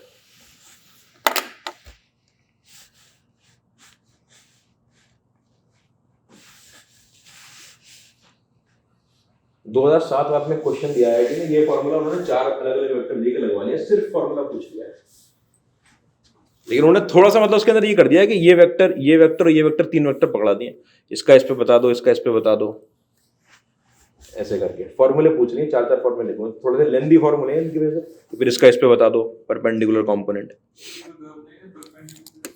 कौन से वाले का, परपेंडिकुलर कंपोनेंट देखो ये होता है परपेंडिकुलर कंपोनेंट, ठीक है, इससे उधर जा रहा है। इस परपेंडिकुलर कंपोनेंट को निकालने के लिए मैंने क्या किया, इस ट्रायंगल के अंदर वेक्टर सम लगा दिया, ठीक है। आपको पता है OM वेक्टर प्लस में MB वेक्टर करूंगा तो OB वेक्टर के बराबर आ जाएगा, वो लिख दिया।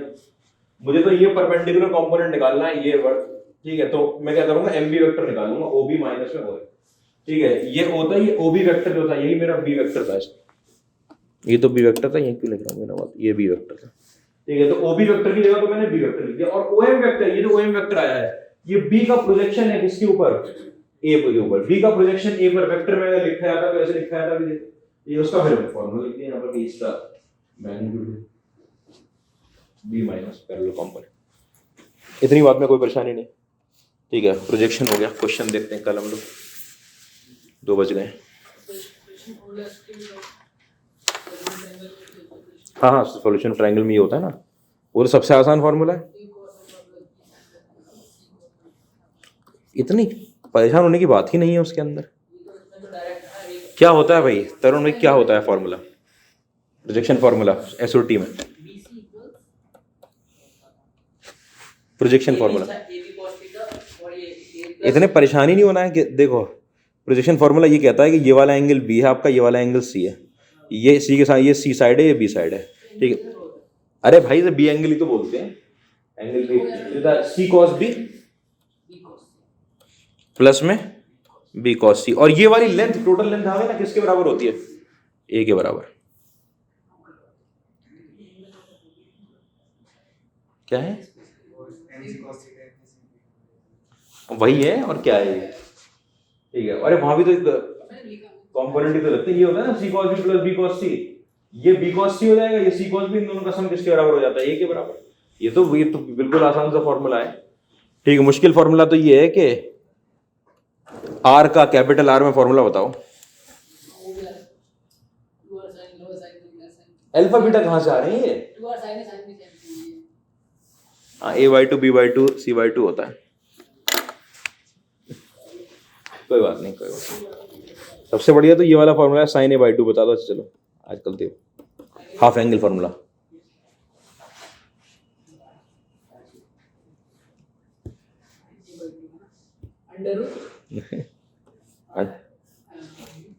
लगा दिया पूरे में, हैं B² माइनस में वही वाला होता है फॉर्मूला, बस याद करो सब ठीक से, यही है, वही एकदम वही है, ठीक है। इसी पे क्वेश्चन आया 2020 में, हाफ एंगल फॉर्मूला में, IIT ने इसी पे क्वेश्चन पूछा आपसे, हाफ एंगल फॉर्मूला 10 वाले पे, तो उसे पढ़ लो, एक क्वेश्चन आता ही आता है सॉल्यूशन ऑफ ट्रायंगल से, तो हर बार जेईई मेंस में आ सकता है, अब इस बार आ गए थे जेईई मेंस में क्वेश्चन, क्योंकि अब वो उन्हें पेपर देने बनाने, ठीक है, तो कैसे बनाएंगे क्वेश्चन, जब तक नहीं आता था तब तक 3 बार होता था वो, मतलब 3 पेपर होते थे सिर्फ एक एक करके, मतलब ऑफलाइन ऑनलाइन बस एक ही दिन, अब तो इतने पेपर होते हैं, अब आता है।